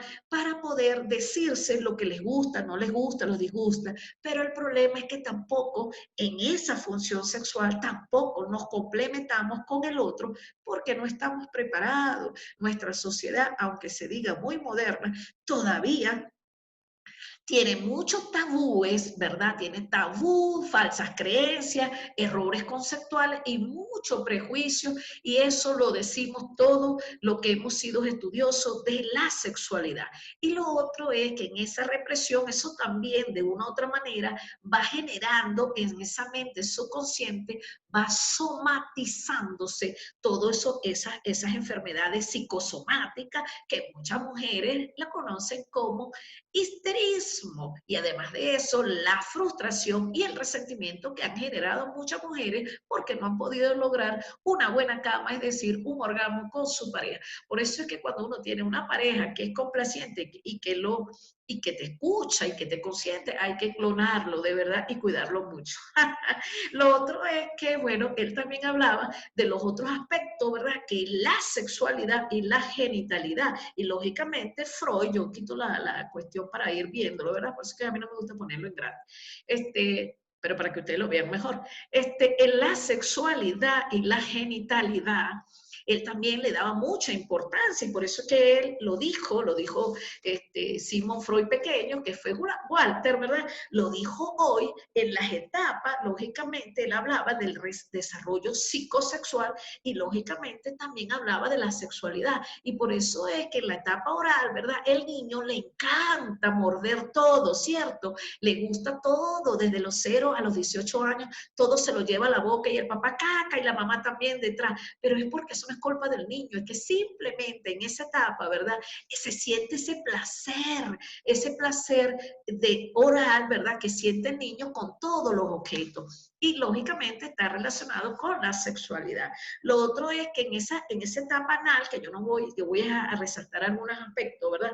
Allí viene el control de los esfínteres y también es importante porque es como la independencia que tiene el niño, ¿verdad? Ya controlando sus heces, ya no se hace pupú en cualquier parte y eso le da al niño, aunque usted no lo crea, explicado desde la visión de Freud, ¿verdad?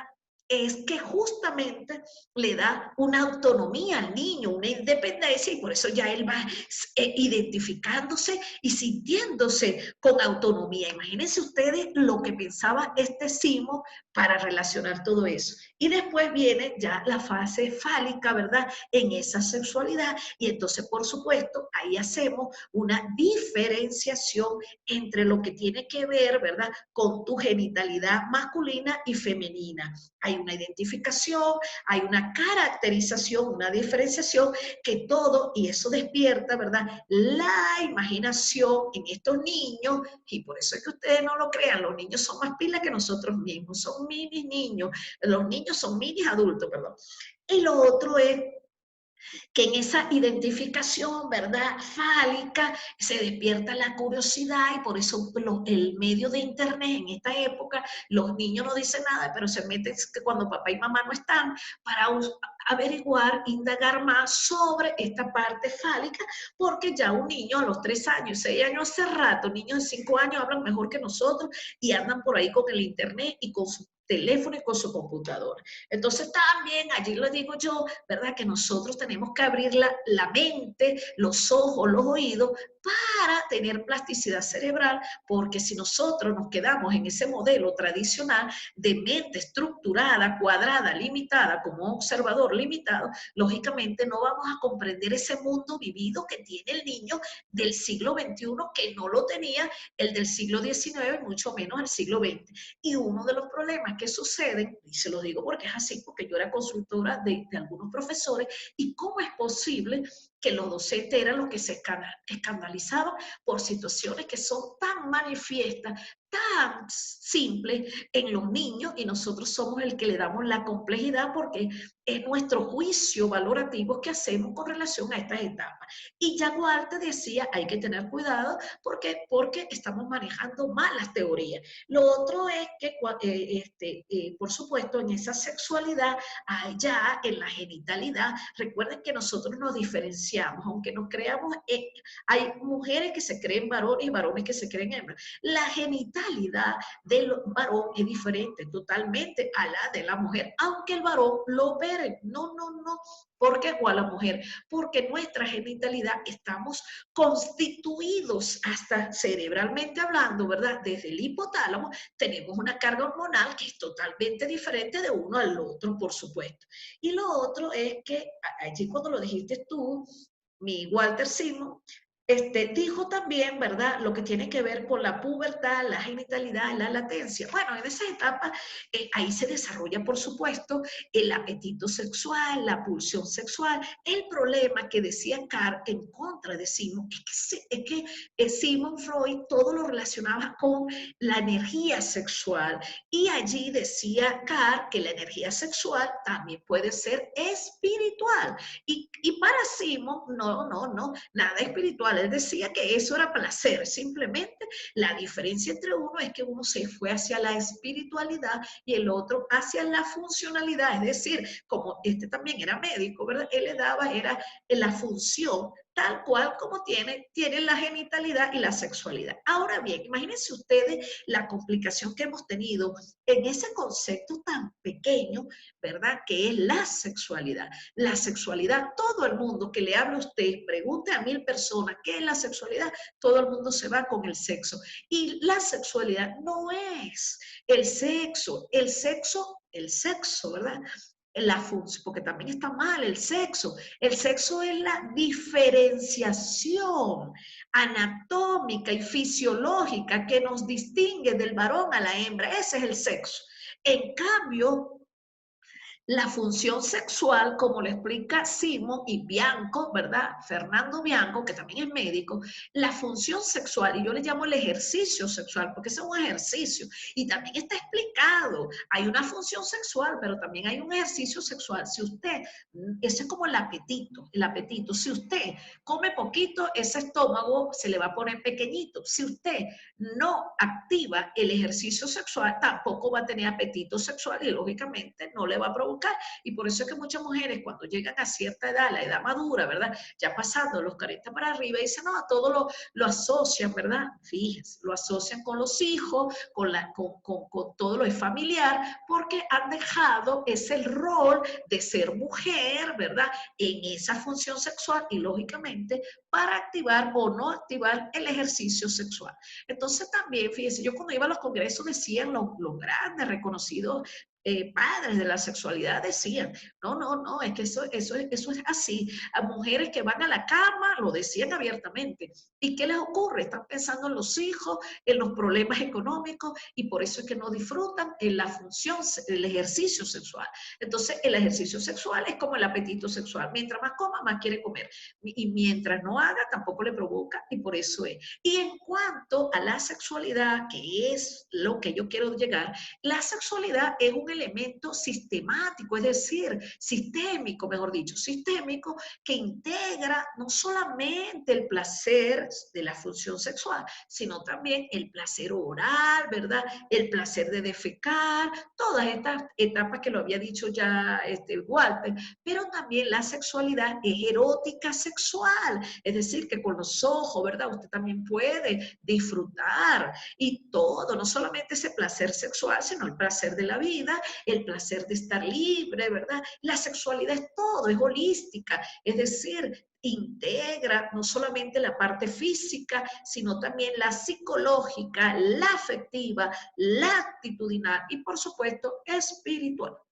Y para salir de Simon, ¿verdad? Por la hora, uno de los aspectos que él, por supuesto, le dio como el renombre es las pulsiones. Y no vayan a creer que también en esa etapa de las pulsiones que él hablaba de la sexualidad infantil, por supuesto, allí tenemos que reconocer dos condiciones que se dan mucho en la edad de la niñez, ¿verdad? Que es la etapa del Edipo y la etapa, era Edipo y ¿cuál es la otra, Walter? Edipo.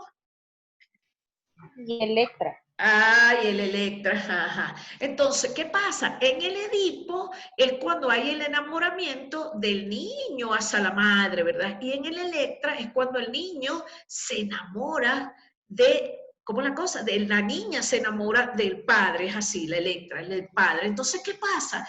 Incluso, ¿verdad? Para eso está la historia del Edipo, ¿verdad? La historia que él se enamora de la mamá, ¿verdad? De la reina, creo que era ella, y bueno, fallece, ¿verdad? Se matan los dos, porque hubo un enamoramiento entre madre y hijo. Esa es la etapa, el complejo, eso se llama el complejo ya me está llegando, el complejo del Edipo, y el complejo de la Electra, ¿verdad? Es cuando la niña se enamora del padre. Y si ustedes se ponen a observar, ese es un enamoramiento que pasa, por supuesto, se da en la niñez y es una etapa de encantamiento, de enamoramiento y simplemente no ocurre nada. Es que eso sucede, incluso se ve mucho en las niñas, ¿verdad? Cuando celan a su papá de todas las otras mujeres. Entonces, fíjense cómo esas situaciones, de una u otra manera, Simón tenía toda la razón allí. Y él, claro, él hablaba mucho de las pulsiones. Bueno, lo demás yo creo que ahí se lo dejo como un aporte, por supuesto, para que ustedes lo revisen cuando quieran. y eso lo voy a subir esta tarde porque, claro, tuve que modificar algunas cosas. Entonces, yo cuando voy modificando, cambio la diapositiva para que no se vayan a sorprender. Bueno, otro aspecto aquí, ¿verdad? Solo voy a tomar dos aspectos de él, ¿verdad? Que es el instinto sexual, y todos tenemos instinto sexual, y por eso es un problemón en el varón, porque viven con el instinto sexual a millón. Entonces, en ese instinto sexual, ¿verdad? Hay que también aprender, no a controlar, porque cuando controlamos lo hacemos doble. Es mejor regular, ya lo decía Aristóteles y Platón, que las pasiones, ¿verdad? No podemos dejar llevarnos por las pasiones inferiores. Tenemos, ¿verdad? En ese instinto sexual, no somos animales, somos personas, pero el varón como que va más para allá, inclinándose más hacia eso, entonces, echándole broma, ¿ok? En ese instinto sexual, entonces hay que controlarlo. ¿Por qué? Porque no podemos solamente ser la parte física, también tenemos que ser seres espirituales. Y lo otro es que la energía sexual. ¿Y cómo negamos nosotros la energía sexual? No la podemos negar. Incluso yo les voy a hablar aquí de la energía sexual, porque la energía sexual tiene mucho que ver con la funcionalidad cerebral. En este aspecto, ¿verdad? Todos nosotros tenemos energía masculina y energía femenina. No es que el varón, ¿verdad? Solo maneja la energía masculina. No, no, no. Por eso es que nosotras las mujeres, eso se observa mucho en las mujeres por lo siguiente: cuando nosotros estamos proyectando la energía masculina, somos autoritarios, o somos, las mujeres, ¿verdad? Somos autoritarias, somos dominantes, somos deterministas y chalala y todo lo demás. ¿Pero por qué? Porque nos estamos manejando con la energía masculina, y la energía masculina está relacionada con el hemisferio cerebral izquierdo. En cambio, la energía femenina está asociada con el hemisferio cerebral derecho. Entonces ya Oso 8 lo decía, ¿verdad? Decía, hay un libro que se llama así, Energía Masculina, se lo recomiendo, léanlo, Energía Masculina y Femenina de 8. ¿Por qué? Porque nosotros no somos 100% energía, además de que somos más que un cuerpo, por supuesto, eso está demostrado, porque ya también tenemos un cuerpo astral y un cuerpo etéreo, que también ya eso hay hasta doctorados en eso, ¿verdad? Entonces, ¿qué ocurre? Nosotros en esa energía, ¿verdad? Masculina y femenina, tenemos que buscar el equilibrio para proyectar esa dulzura, ese equilibrio, porque en la dominancia del hemisferio cerebral izquierdo es dominante, lógicamente, es de energía fuerte, es de autoridad. En cambio, en la energía derecha, ¿verdad? Es de dulzura, es de voluntad, es de cariño, ¿verdad? Y es la introversión. Y por eso también le doy punto a Walter, porque él habló de los tipos de personalidad, y a mí se me había, ya tenía tiempo que no me acordaba de esas personalidades, por eso las leí yo hace mucho rato, por supuesto. Entonces, fíjense, pero lo que se aprende nunca se olvida. En ese tipo de personalidad, ¿por qué creen ustedes que hay personas extrovertidas y personas introvertidas? Desde los ángulos que explicó Walter, muy bien descrito y detallado. No, yo no me voy a detener en eso. El problema está en que los tipos de personalidad, justamente, fíjate, Walter, como te estoy ampliando el panorama, o el contenido discursivo, es que en ese tipo de personalidad, cuando somos extrovertidos o introvertidos, es porque sencillamente nos estamos proyectando con un tipo de personalidad. Vale decir que cuando yo me manifiesto, ¿verdad?, en la energía masculina, soy de tipo de personalidad extrovertida. Y cuando estoy en el lado de la personalidad introvertida, es porque estoy proyectando todo lo que tiene que ver con el sentimentalismo, la afectividad y, lógicamente, el amor, la amorosidad y eso. Y eso lo proyecta, ¿verdad?, la energía del hemisferio cerebral derecho. para que lo sepa. Eso lo digo yo, eso ya está demostrado. Claro, yo lo digo porque yo soy estudiosa de la energía y me encanta, por supuesto, todo lo que tenga que ver con la energía del ser humano. Lo otro es que, bueno, allí, ¿verdad? Los impulsos, no podemos ser tan impulsivos, porque eso también tiene que ver con el hemisferio cerebral izquierdo. El problema del hemisferio cerebral, como en la parte ha sido más desarrollada mundialmente, ya eso está explicado también, ese hemisferio cerebral, esa energía masculina, ¿verdad? En ese nivel de autoridad y por supuesto de autodeterminación, de autoestima, porque eso tiene que ver mucho también con el hemisferio cerebral izquierdo. Lógicamente nosotros también debemos controlar todo lo que tiene que ver con los impulsos, porque los impulsos son instintivos y todo lo que tiene que ver con lo instintivo tiene, por supuesto, está relacionado con allá no es con los hemisferios, está relacionado con el cerebro reptil, es decir, son conductas o comportamientos de comando, ¿verdad? Instintivos que también, lógicamente, por eso es que Carlos decía, a través de una mirada hacia nosotros mismos, ¿verdad? Vamos controlando nuestros propios impulsos, porque no debemos ser ni tan impulsivos y mucho menos instintivo, porque eso es de los animales, no de nosotros. En el placer, por supuesto, también lo hablaba, y fíjense que si ustedes se ponen a dar cuenta, ¿quién no ha tenido placer al comer, verdad? O al beber, o al deglutar algo sabroso que le guste, o ingerir algún líquido, algún aroma, dígame esos aromas de los inciensos, ¿verdad? De los aceites aromáticos, todo eso tiene que ver con el placer, porque no es el placer sexual nada más, es el placer de todo, somos un sistema orgánico integrado, desde el placer de escuchar una música suave, de escuchar también halagos, ¿verdad? Poesía y todo lo que tiene que ver con el placer. Fíjese que él hablaba del placer anal, y el anal, a quien cuando uno no puede ir al baño, ¿verdad? Como uno se incomoda porque tiene 2 y 3 días sin poder defecar, eso también genera displacer. Entonces fíjense cómo él tenía toda la razón, este autor. Y lo otro que a mí me gustaba de este señor es estos 3 planos que él estructuró la personalidad, ¿verdad? Que es el ello, el yo y el super yo. Ya nosotros lo revisamos en clases anteriores. Sin embargo, ¿verdad? En esta lámina les podría decir, ¿verdad? Que el ello está relacionado con los procesos, ya está, ¿ves? Los procesos primarios, es decir, básico, la mente reptil. El yo, hay por supuesto el yo, es nuestro yo, que uno de los aspectos que me gusta mucho, que lo vamos a ver ya en este tiempito que me queda, de Carr, es que precisamente él habla de la máscara y uno de los problemas que nosotros hemos tenido estructuralmente hablando y funcionalmente, porque así como funciona la sociedad, ¿verdad? Que funciona desde o a partir de una estructura, porque estamos estructurados por los poderes, ¿verdad? El poder político, económico, social, eclesiástico, jurídico y la lista continúa. Entonces, así como funciona, ¿verdad?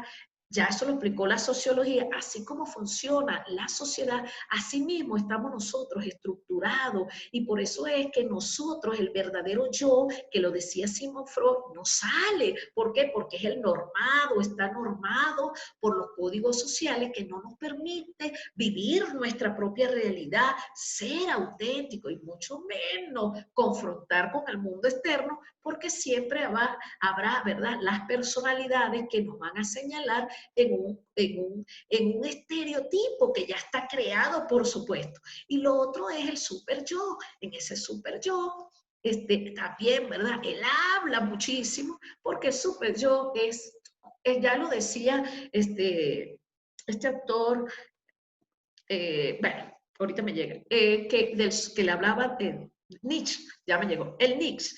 Nietzsche hablaba del superhombre, ¿verdad? Y ese super yo es cuando ya tú estás incorporado, cuando ya tú estás empoderado como persona y lógicamente ya has controlado todas esas partes externas, porque uno de los problemas que nos han afectado a nosotros, bueno, no uno, mucho, pero 2 grandes problemas que nosotros tenemos es la crianza, es decir, cómo hemos sido formados en ese hogar, ese es el primero.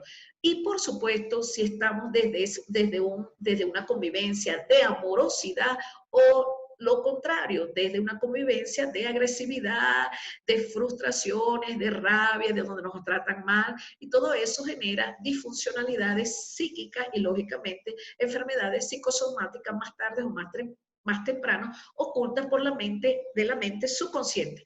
Y lo otro es, otro de los problemas, y eso lo decía Humberto Maturana, la convivencia amorosa permite, ¿verdad?, que seamos seres amorosos. Eso lo dice Humberto Maturana, que también se lo recomiendo. Pero ¿qué ocurre en esa convivencia que tienen los papás en la actualidad? Que se pasaron, ¿ah? El problema del nivel de autoridad que tenemos ahorita los padres del siglo XXI es que no, somos demasiado permisivos, y una cosa es ser permisivo y otro es ser amoroso. Entonces, con el cuento de que a mí no me dieron esto, que a mí no me permitieron esto, hemos llevado a nuestros hijos a indisciplinarse, y la disciplina dentro del hogar también es importante, sin llegar a la agresividad, es decir, tu espacio es tu espacio, el mío es mi espacio, tenemos una normativa o una norma de convivencia que se debe hacer en un contrato de pareja, y lógicamente lo otro que yo le diría es que no debemos hacerle la vida tan fácil a nuestros hijos, en el buen sentido, de no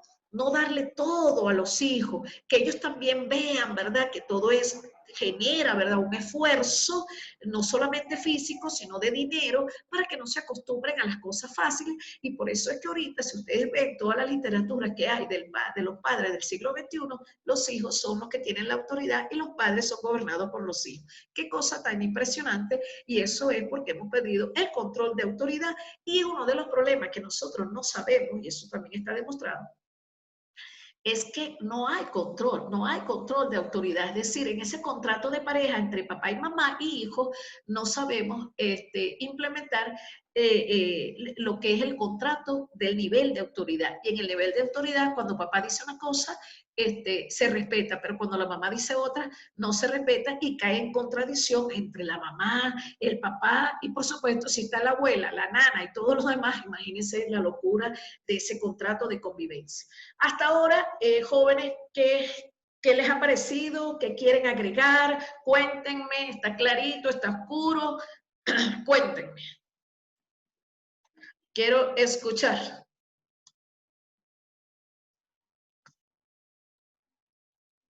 ¿Ah?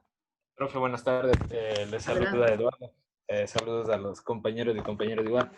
Algo que acotar y algo muy interesante, o sea, por el tema de, hablando de Freud y de Carl Gustav Jung, era de que, por ejemplo, de Freud a mí me gusta, era del tema de los sueños, que él decía que son una forma de realizar deseos, y muchos de ellos son el resultado de deseos sexuales reprimidos y frustrados, decía él en una parte. En su opinión también tenía que la ansiedad rodea dichos deseos, algunos sueños se convierten en pesadillas. Entonces el tema de los sueños, cuando hablaba Freud, es muy interesante. De hecho, hoy por hoy es algo hasta muy misterioso el tema de los sueños, la interpretación y todo eso. De hecho, hay mucha gente que se dedica a estudiar netamente esta parte, que es verdaderamente interesante, ¿no? La idea es que los seres humanos podamos conectar con el subconsciente, ¿no? Otra cosa también, por agregar, aparte de Freud, decía, de Gustav Jung, me gustaba una frase que decía él, que decía que aquellos que no aprenden nada de los hechos desagradables de sus vidas fuerzan a la conciencia cósmica que los reproduzca tantas veces como sea necesario para aprender lo que enseña el drama de lo sucedido. Que lo que niegas te somete y lo que aceptas te transforma. Gracias. Qué bueno, excelente, así es, muy bueno lo que acabas de decir. Esa frase me encantó, la he leído también, muy buena, excelente. ¿Y qué dice Diana Flor? Diana o Camila, ¿dónde está Camila? Camila, ¿qué dices tú? Que tú eres una persona también que te gusta participar, cuéntamelo. ¿Ah? Cuéntenme. Profe, una pregunta que de pronto usted, no sé si es que tenga el libro rojo de Carl Gustav Jung. No lo tengo, por eso está en internet. Yo lo busqué una vez, pero hace tiempo. Lo puedes buscar, ese se descarga allí, sí. Ahorita se consigue. Lo que pasa es que hay las versiones reducidas. Yo creí que tenía la versión la completa. Ajá. No busque, lo que sí se consigue, sí se consigue. Esos libros han salido a la luz pública. Ahorita hay muchos libros que usted consigue en internet, sí. Bueno, yo, mientras ustedes piensan, ¿verdad? Voy a terminar aquí con este Carl, ¿verdad? Que él es un hombre que a mí también me gusta muchísimo, incluso yo voy a pasar esta lámina porque ahí se las dejo para que ustedes la revisen, ¿verdad? Él, como lo dijo Jack Walter, es el padre de la psicología analítica, pero él fue muy criticado por eso, porque ya habían otros autores que habían hablado de la psicología analítica, pero... La compañera Camila Alviar está con problemas de internet. Por eso es. Ok, qué bueno que estás controlando todo, Randy, me gusta eso. Entonces, bueno, fíjense que esa psicología analítica ya se ha explicado, ¿verdad? Ya lo dijo este chico, pero hay unas cositas aquí que vamos a resaltar. Él hablaba, fíjense lo que decía este señor, que también vale la pena revisar. Él decía que comprender la realidad del mundo, ¿verdad? De la psique, era ver toda esa lucha que tenía el hombre, ¿verdad? En esa fuerza que nosotros siempre estamos, en las fuerzas antagónicas entre el bien y el mal. Y eso sí, lo voy a poner grande para que lo vean, ya sé que me quedan 20 minutos, pila con eso. Que justamente, ¿verdad? Entre el bien y el mal, en la fuerza antagónica, no sabemos, porque uno de los problemas, acuérdense que nosotros somos seres socioculturales y lingüísticos, ¿verdad? Porque estamos en una sociedad, pero que el problema es que con los códigos, las simbologías adquiridas del pasado, tenemos un problema, porque nos llevan hacia esa fluctuación de lo bueno y lo malo, que son etiquetas, ¿verdad? Que se inventó la sociedad en esos códigos sociales para controlar el comportamiento humano y específicamente para regular todo lo que tiene que ver con la conducta sexual. Y la conducta sexual, ustedes saben que la iglesia ha sido una de las grandes, vamos a decirlo así, inquisiciones, porque tuvieron grandes inquisiciones en contra del comportamiento sexual. Y lo que no estaba tan normado, ese ejercicio sexual que tenía que ser bajo los preceptos del matrimonio, y no solamente eso, sino también, ¿verdad?, que la mujer tenía que tener un papel pasivo en esa relación entre el varón y la hembra. Entonces, fíjense que todo eso generaron unos nodos de tensiones que solamente, y lo dice ahí la lámina, ¿verdad?, una lucha de poder, ¿verdad?, que sí, entre el bien y el mal, que uno no sabe cuándo está en el bien o cuándo está en el mal, porque hay muchas estereotipos, ¿verdad? O tipologías, y lógicamente él decía que eso solo lo puede resolver el individuo, y yo estoy de acuerdo, totalmente de acuerdo, con una mirada, es decir, con una comunicación introspectiva, eso lo decía él.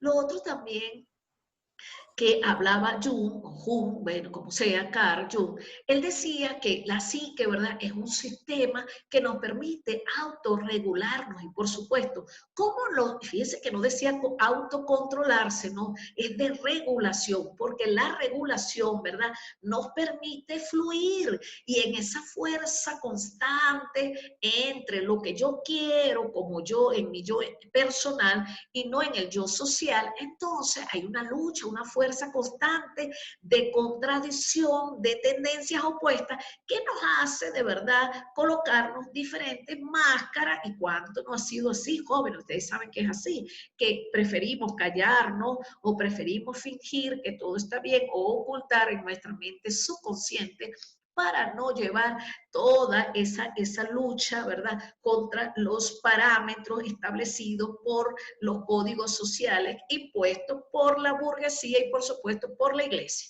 Entonces, fíjense que él hablaba de ese aspecto muy importante, los opuestos y la autorregulación de la psique. Ese libro también está allí en el aula de la semana 12, Rendí, si te interesa profundizar más. Lo otro es que, por supuesto, ¿verdad?, él decía aquí, me gusta muchísimo, además la cara de él me encanta, a mí me fascina él en el buen sentido, ¿verdad?, de que él decía que las contradicciones, lógicamente, conllevan a la polaridad, y eso, lógicamente, trae disfuncionalidades y desequilibrio en la mente humana. Eso por una parte. Y lo otro es que él hablaba del subconsciente o el inconsciente, y ustedes no ven que la mente inconsciente o el subconsciente, como lo quieran llamar, es la que nos hace los comandos reactivos, ¿verdad? De reacción, los automáticos, es decir, estamos en comando automático. Cuando nosotros hacemos o emitimos un comportamiento automático, lógicamente, eso tiene que ver con la mente inconsciente. Otro aspecto que hablaba aquí este señor, ¿verdad? Que me gusta mucho, que es la estructura de la psique, lo explicó ya Walter. Sin embargo, él decía, ¿verdad? Que está, tal cual se lo voy a decir, ¿verdad? Hay una representación y lógicamente nosotros, allá me dijo Flor, qué bueno, hay una representación, ¿verdad? De la estructura de la mente, hay un modelo de la mente y eso lo está creando, lo creó la sociedad. Nosotros de verdad no somos libres totalmente. ¿Y cómo vamos a ser libres si hay una normativa que nos direcciona, que nos dirige y que nos hace pensar de la forma que piensa la sociedad? Y por eso les hablé de los tres mundos. El mundo social es el que más nos impacta a nosotros, ¿verdad? Porque es el que marcó o sembró las normativas para comportarnos de una manera, y si no nos comportamos así, somos mal vistos, aunque ustedes no lo crean, en este siglo XXI, que ha llegado la homosexualidad y que incluso, ¿verdad? Hay matrimonios gay, sin embargo, la sociedad, una gran mayoría, más del 80%, sigue siendo xenofóbica al 2000%. Entonces, bueno, él hablaba también del yo, ¿verdad? Que está situado entre los límites de la conciencia, y fíjense que eso ya lo traía Simon, el yo, ¿verdad? Entre la conciencia y la inconsciencia. Pero, ¿qué fue lo que él agregó? Que es lo que me gustó a mí de él. Él hablaba del yo colectivo, es decir, del inconsciente colectivo. En ese inconsciente colectivo, él hizo un gran aporte. ¿Por qué? Porque el inconsciente colectivo es el que nos lleva a sugestionarnos. Ustedes no ven que cuando estamos en los años escolares, ¿verdad? Cuando somos niños o adolescentes, nos dejamos sugestionar por los otros chicos, queremos representar un modelo de una persona y eso no es culpa de nosotros, es que la sugestión a través de los medios de comunicación, ¿verdad? Con los mismos pares, nos va sugestionando y vamos a ir agarrando todas esas simbologías heredadas del pasado y lógicamente vamos construyendo en esa estructura de la experiencia vivida un gabaje, ¿verdad? Que vamos almacenando en esa mente inconsciente. Y por eso él también hablaba, ¿verdad? De los arquetipos, por supuesto, cada uno de nosotros es el reflejo del otro, tan sencillo como eso. Hay una tipología ya marcada, ¿verdad? Que nos personifica como buenos, como malos, como héroes, ¿verdad? Como bellos, como feos. Todas esas personificaciones hicieron los arqueotipos de personas y eso es una situación muy compleja y lógico. Él habló también de los complejos y eso también es muy importante revisarlo, ¿verdad? Porque los complejos, él dice que no son patológicos, yo también lo creo, sino que representan partes esenciales de la mente, estando presentes en todos los seres humanos y todos tenemos un poquito de eso, ¿verdad? De complejo. Y por supuesto, eso va a depender de nuestro empoderamiento, pero en la mente subconsciente, cada uno de nosotros, ustedes lo han visto, yo lo voy a poner cortico para que lo entiendan. Ustedes han visto cómo los que tienen los cabellos lisos lo quieren tener ondulado, los que los tenemos ondulados los tienen que tener rizo, el que es flaco quiere ser gordo, el que es gordo quiere ser flaco, y así estamos en una situación siempre, ¿verdad? Interactuando, queriendo ser lo que no somos, y eso tiene que ver con los complejos, por supuesto, porque eso está dentro de nuestra mente subconsciente. Lo otro es que otro de los aspectos importantes que él dijo acá, ¿verdad? Y que lógicamente él hizo un modelo, ¿verdad? Que está en ese libro, yo no lo pude copiar tal cual, pero sí les traigo aquí, ¿verdad? Y es muy parecido a lo que hizo ya Sigmund Freud, pero hablaba de la conciencia, del inconsciente personal y del inconsciente colectivo, y hablaba del yo. Pero ya eso del yo, ya Sigmund lo había tratado, del inconsciente personal también lo había tratado, por eso es que no le dieron esa relevancia, pero en ese libro rojo que tú dices, fue hasta prohibido, ¿sabes? El Rendín fue prohibido en ese tiempo.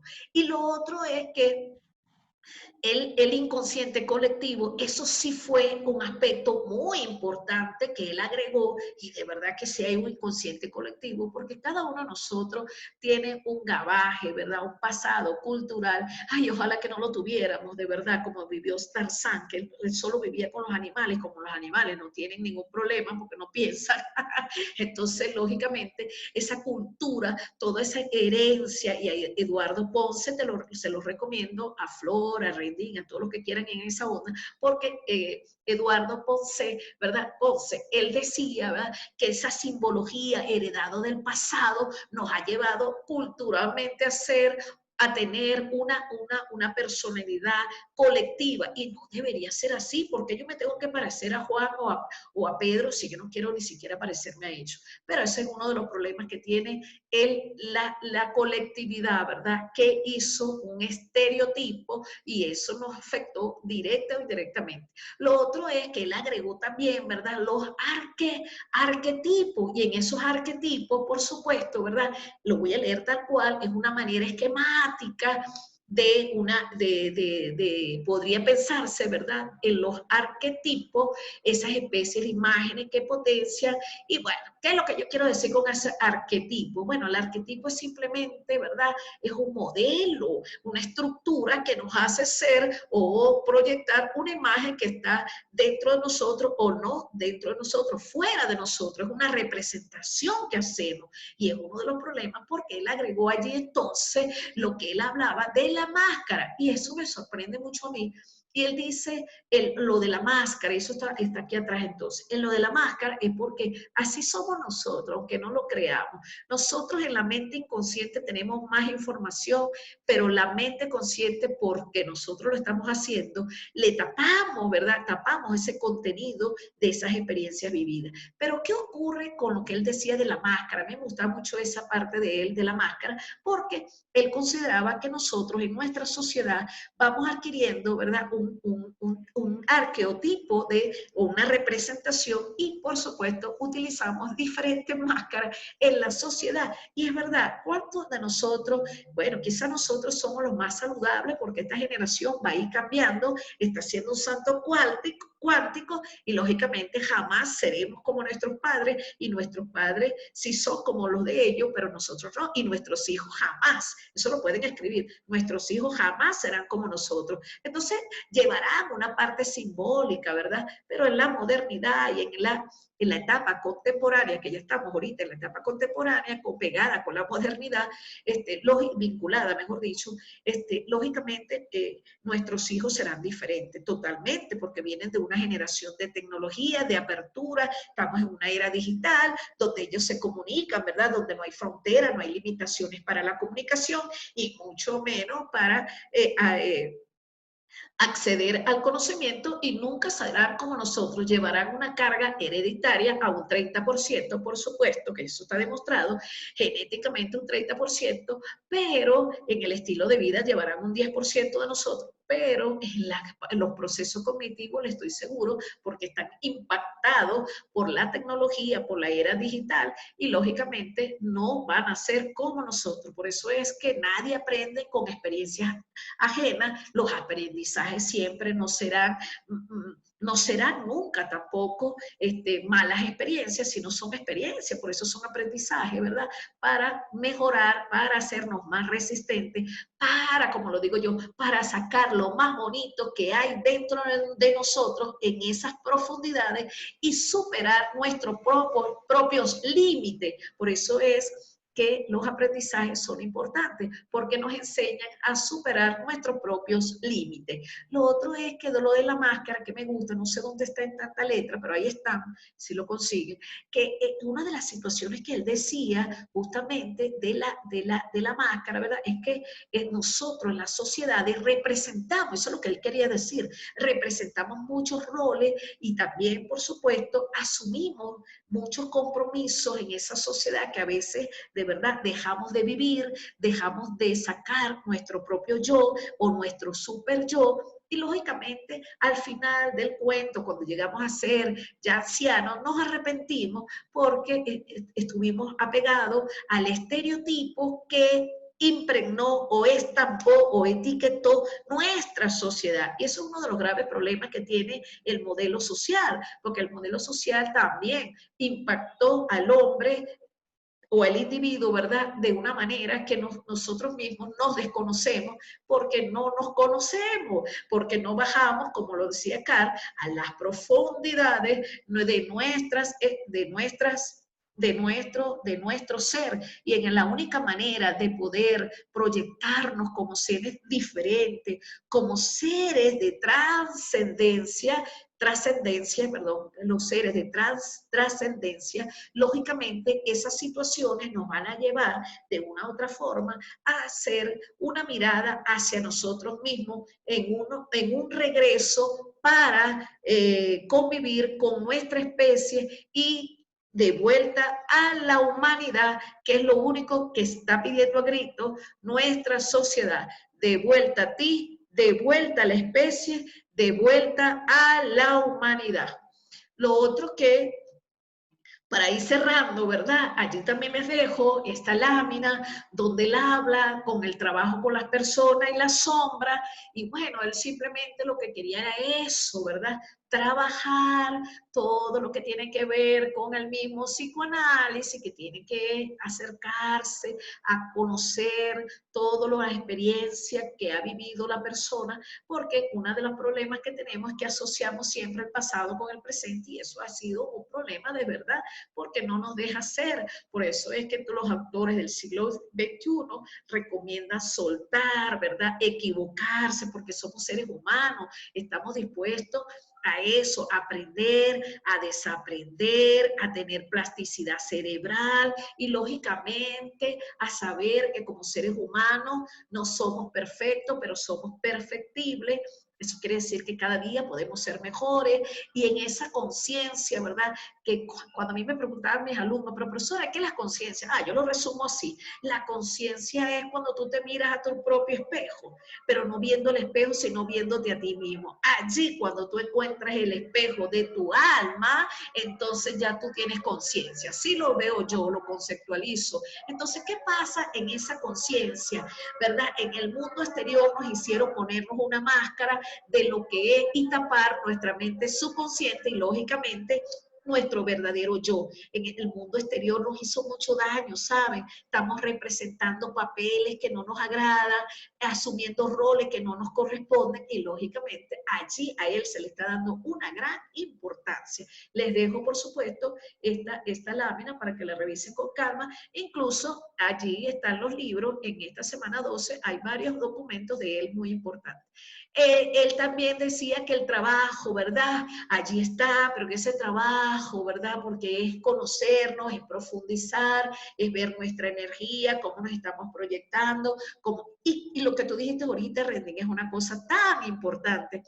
Ya eso está demostrado, que atraemos, y por eso la gente se pregunta, pero ¿por qué a mí me pasa siempre lo mismo? ¿Y por qué yo estoy viviendo otra vez esta situación? Porque con nuestra energía, ¿verdad? Y como no hemos cerrado ciclos, no hemos trabajado esas situaciones y nos identificamos, no nosotros el consciente, sino el subconsciente, atraemos las mismas experiencias por la misma situación o repetimos los patrones, las situaciones, porque estamos repitiendo los mismos problemas, porque no hemos trabajado en nosotros mismos, no hemos regulado nuestras emociones y por supuesto todo lo que tiene que ver con esa comunicación introspectiva que de una u otra manera es lo que nos permite ser nosotros mismos, como lo dice este autor tan interesante.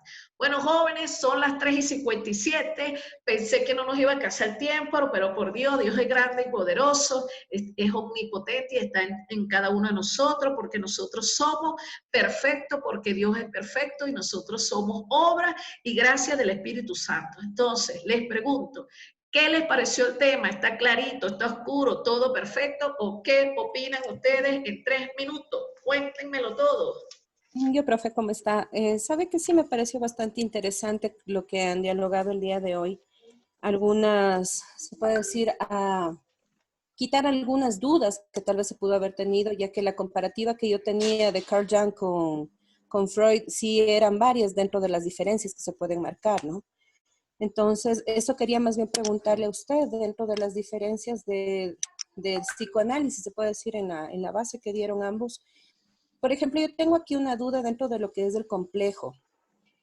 Cuando Freud obviamente pensaba que los seres humanos tienen este complejo que denominó él como complejo Edipo, para la gran mayoría fue en un momento de que en la vida se desarrolla este complejo y obviamente que se tiende a vivir con él. Y es muy, muy difícil resolverlo. Entonces, en la actualidad, por ejemplo, sé que en etapa justamente preoperacional uno puede ir eliminando este complejo de la vida de la persona. Entonces estamos hablando de 2 a 6 años, a 7 años obviamente, pero hasta los 6 se va uno cumpliendo la parte sexual de la persona. Aquí si estoy mal, por favor, corríjame.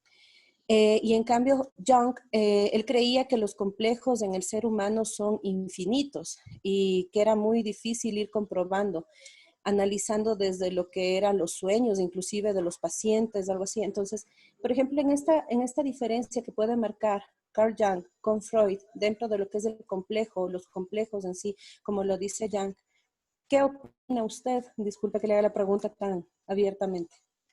Bueno, yo pienso lo mismo que estás pensando tú, porque como te dije ya, las respuestas están dentro de nosotros y más tú que eres tan analítica, ¿verdad? En el caso de Sigmund Freud, él lo categorizó desde la edad correspondiente, ¿verdad? De los 2 a 7 años había un enamoramiento allí, ya sea desde el complejo del Electra y del Edipo, ¿verdad?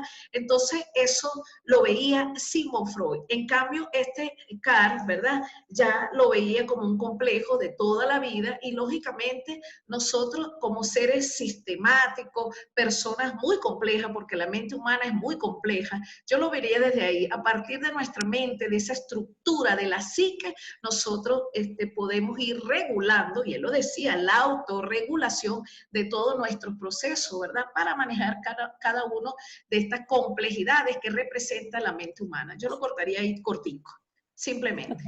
Justamente por eso pienso yo que le dio, y bueno, me da el significado a mí más profundo del por qué ya delegó a la psicología analítica o como psicología de los complejos inclusive. Sí, acuérdense que la psicología analítica, ¿verdad? Que es una parte importante, porque ¿qué es lo que hace la psicología analítica? Descomponer las partes para llegar al todo, ¿sí o no? Entonces, en esa descomposición de las partes para ver la complejidad de todo un sistema que es la mente, y la mente está el mundo de las ideas, la construcción del discurso, es decir, de la dialéctica, ¿verdad? De la afectividad, de nuestras conductas. Todo eso, como es un solo sistema, así se va analizando por separado, pero al final se hace un diagnóstico único, ¿verdad? Para superar todas estas situaciones. Entonces pienso que este autor, Carr, ¿verdad? Es muy interesante porque él tiene, de verdad, le ha sido muy complejo desde su visión, sí le agregó unos elementos nuevos, incluso está siendo reconocido en este momento. Entonces, esa parte de la complejidad, recuerden que nosotros siempre hemos estado estructurados. Uno de los problemas que tiene nuestra mente, ¿verdad?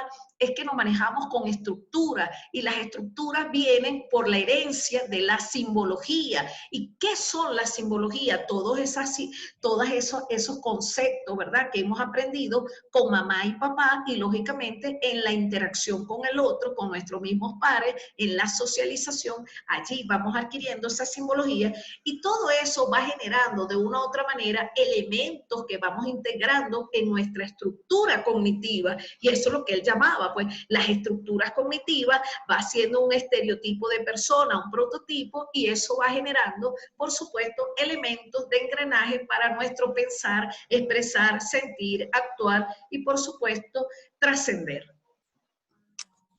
Perfecto, muchas gracias, doctora. Bueno, esto ha sido un tema que en lo personal lo estudié un semestre entero y aquí se lo pudo reducir muchísimo. Sin embargo, bueno, no sé para mis demás compañeros, pero en lo personal todavía quedan algunas dudas. Sin embargo, queda para el estudio propio también. Muy amable, muchas gracias. No, claro, por supuesto. En la próxima clase vamos entonces, para aclarar, ¿qué dices tú, Flor? Vamos entonces a ustedes revisen un poquito más acá, yo también, todo, y revisemos y podemos apartar, ¿verdad? Que el tema que viene ahorita en la semana 13, no recuerdo qué será, vamos a revisarlo, ¿verdad? Y podemos tocar 2 o 3 elementos de él nuevamente, porque claro, ya quedó el tiempo ya súper agotado, pero no te preocupes que eso podemos hacer una continuación, ¿ok, Flor? Lo otro que, ¿quién me acompaña, por favor, en la semana 13? Que me asumo que Gloria va conmigo en la semana 13, pues se le presentó un problema con el papá, pero para tener un plan A y plan B, ¿quién quiere ir en la semana 13 a trabajar conmigo en el próximo tema? Que no haya participado, por favor. Yo, profe, Jiménez. ¿Quién es yo? Jiménez Lor. ¿Ah? Jiménez Lor. Ajá, espera, Jiménez. Déjame anotarte aquí. Ok, semana 13. Ajá, Lor Angélica, ¿verdad? Sí, profe. Ajá, Angélica Lor. Muy bien, chévere. ¿Más nadie? Y Gloria, que también va. Ok, y los demás que no hayan participado pasan a la semana 14 y 15. Y bueno, yo me encargo entonces, Flor, de traerte algunos constructos nuevos para sobre CAR para la próxima semana, ¿ok? Sí o sí. Porque de verdad es que también les voy a decir, jóvenes, esto es un abreboca. Ustedes tienen que leer también, profundizar de manera individual, ¿verdad? Para que vayan conociendo, profundizando más todas las teorías de todos estos teóricos o filósofos que hemos ido trabajando. ¿Está bien? Bueno, jóvenes, llegó... Ah, que iba a decir Rendín por allá, como que iba a decir algo. Todo bien. Ya es hora, profe. Bueno. Ok, yo también. Entonces, bueno, jóvenes, llegó la hora de despedirnos, no sin antes desearles, gracias Flor por la manito, me encanta, una feliz tarde y un fin de semana excelente. Nos vemos entonces en la próxima clase con la semana número 13. No se preocupe que siempre hay una introducción. Bueno, nos vemos en la semana número 13. Hasta la próxima. Fin de tarde, hasta luego, gracias. Ok, está Gracias, bien. profe. Hasta Buena luego, tarde. Hasta profe. luego. Gracias. Hasta Chao, luego. hasta luego, jóvenes.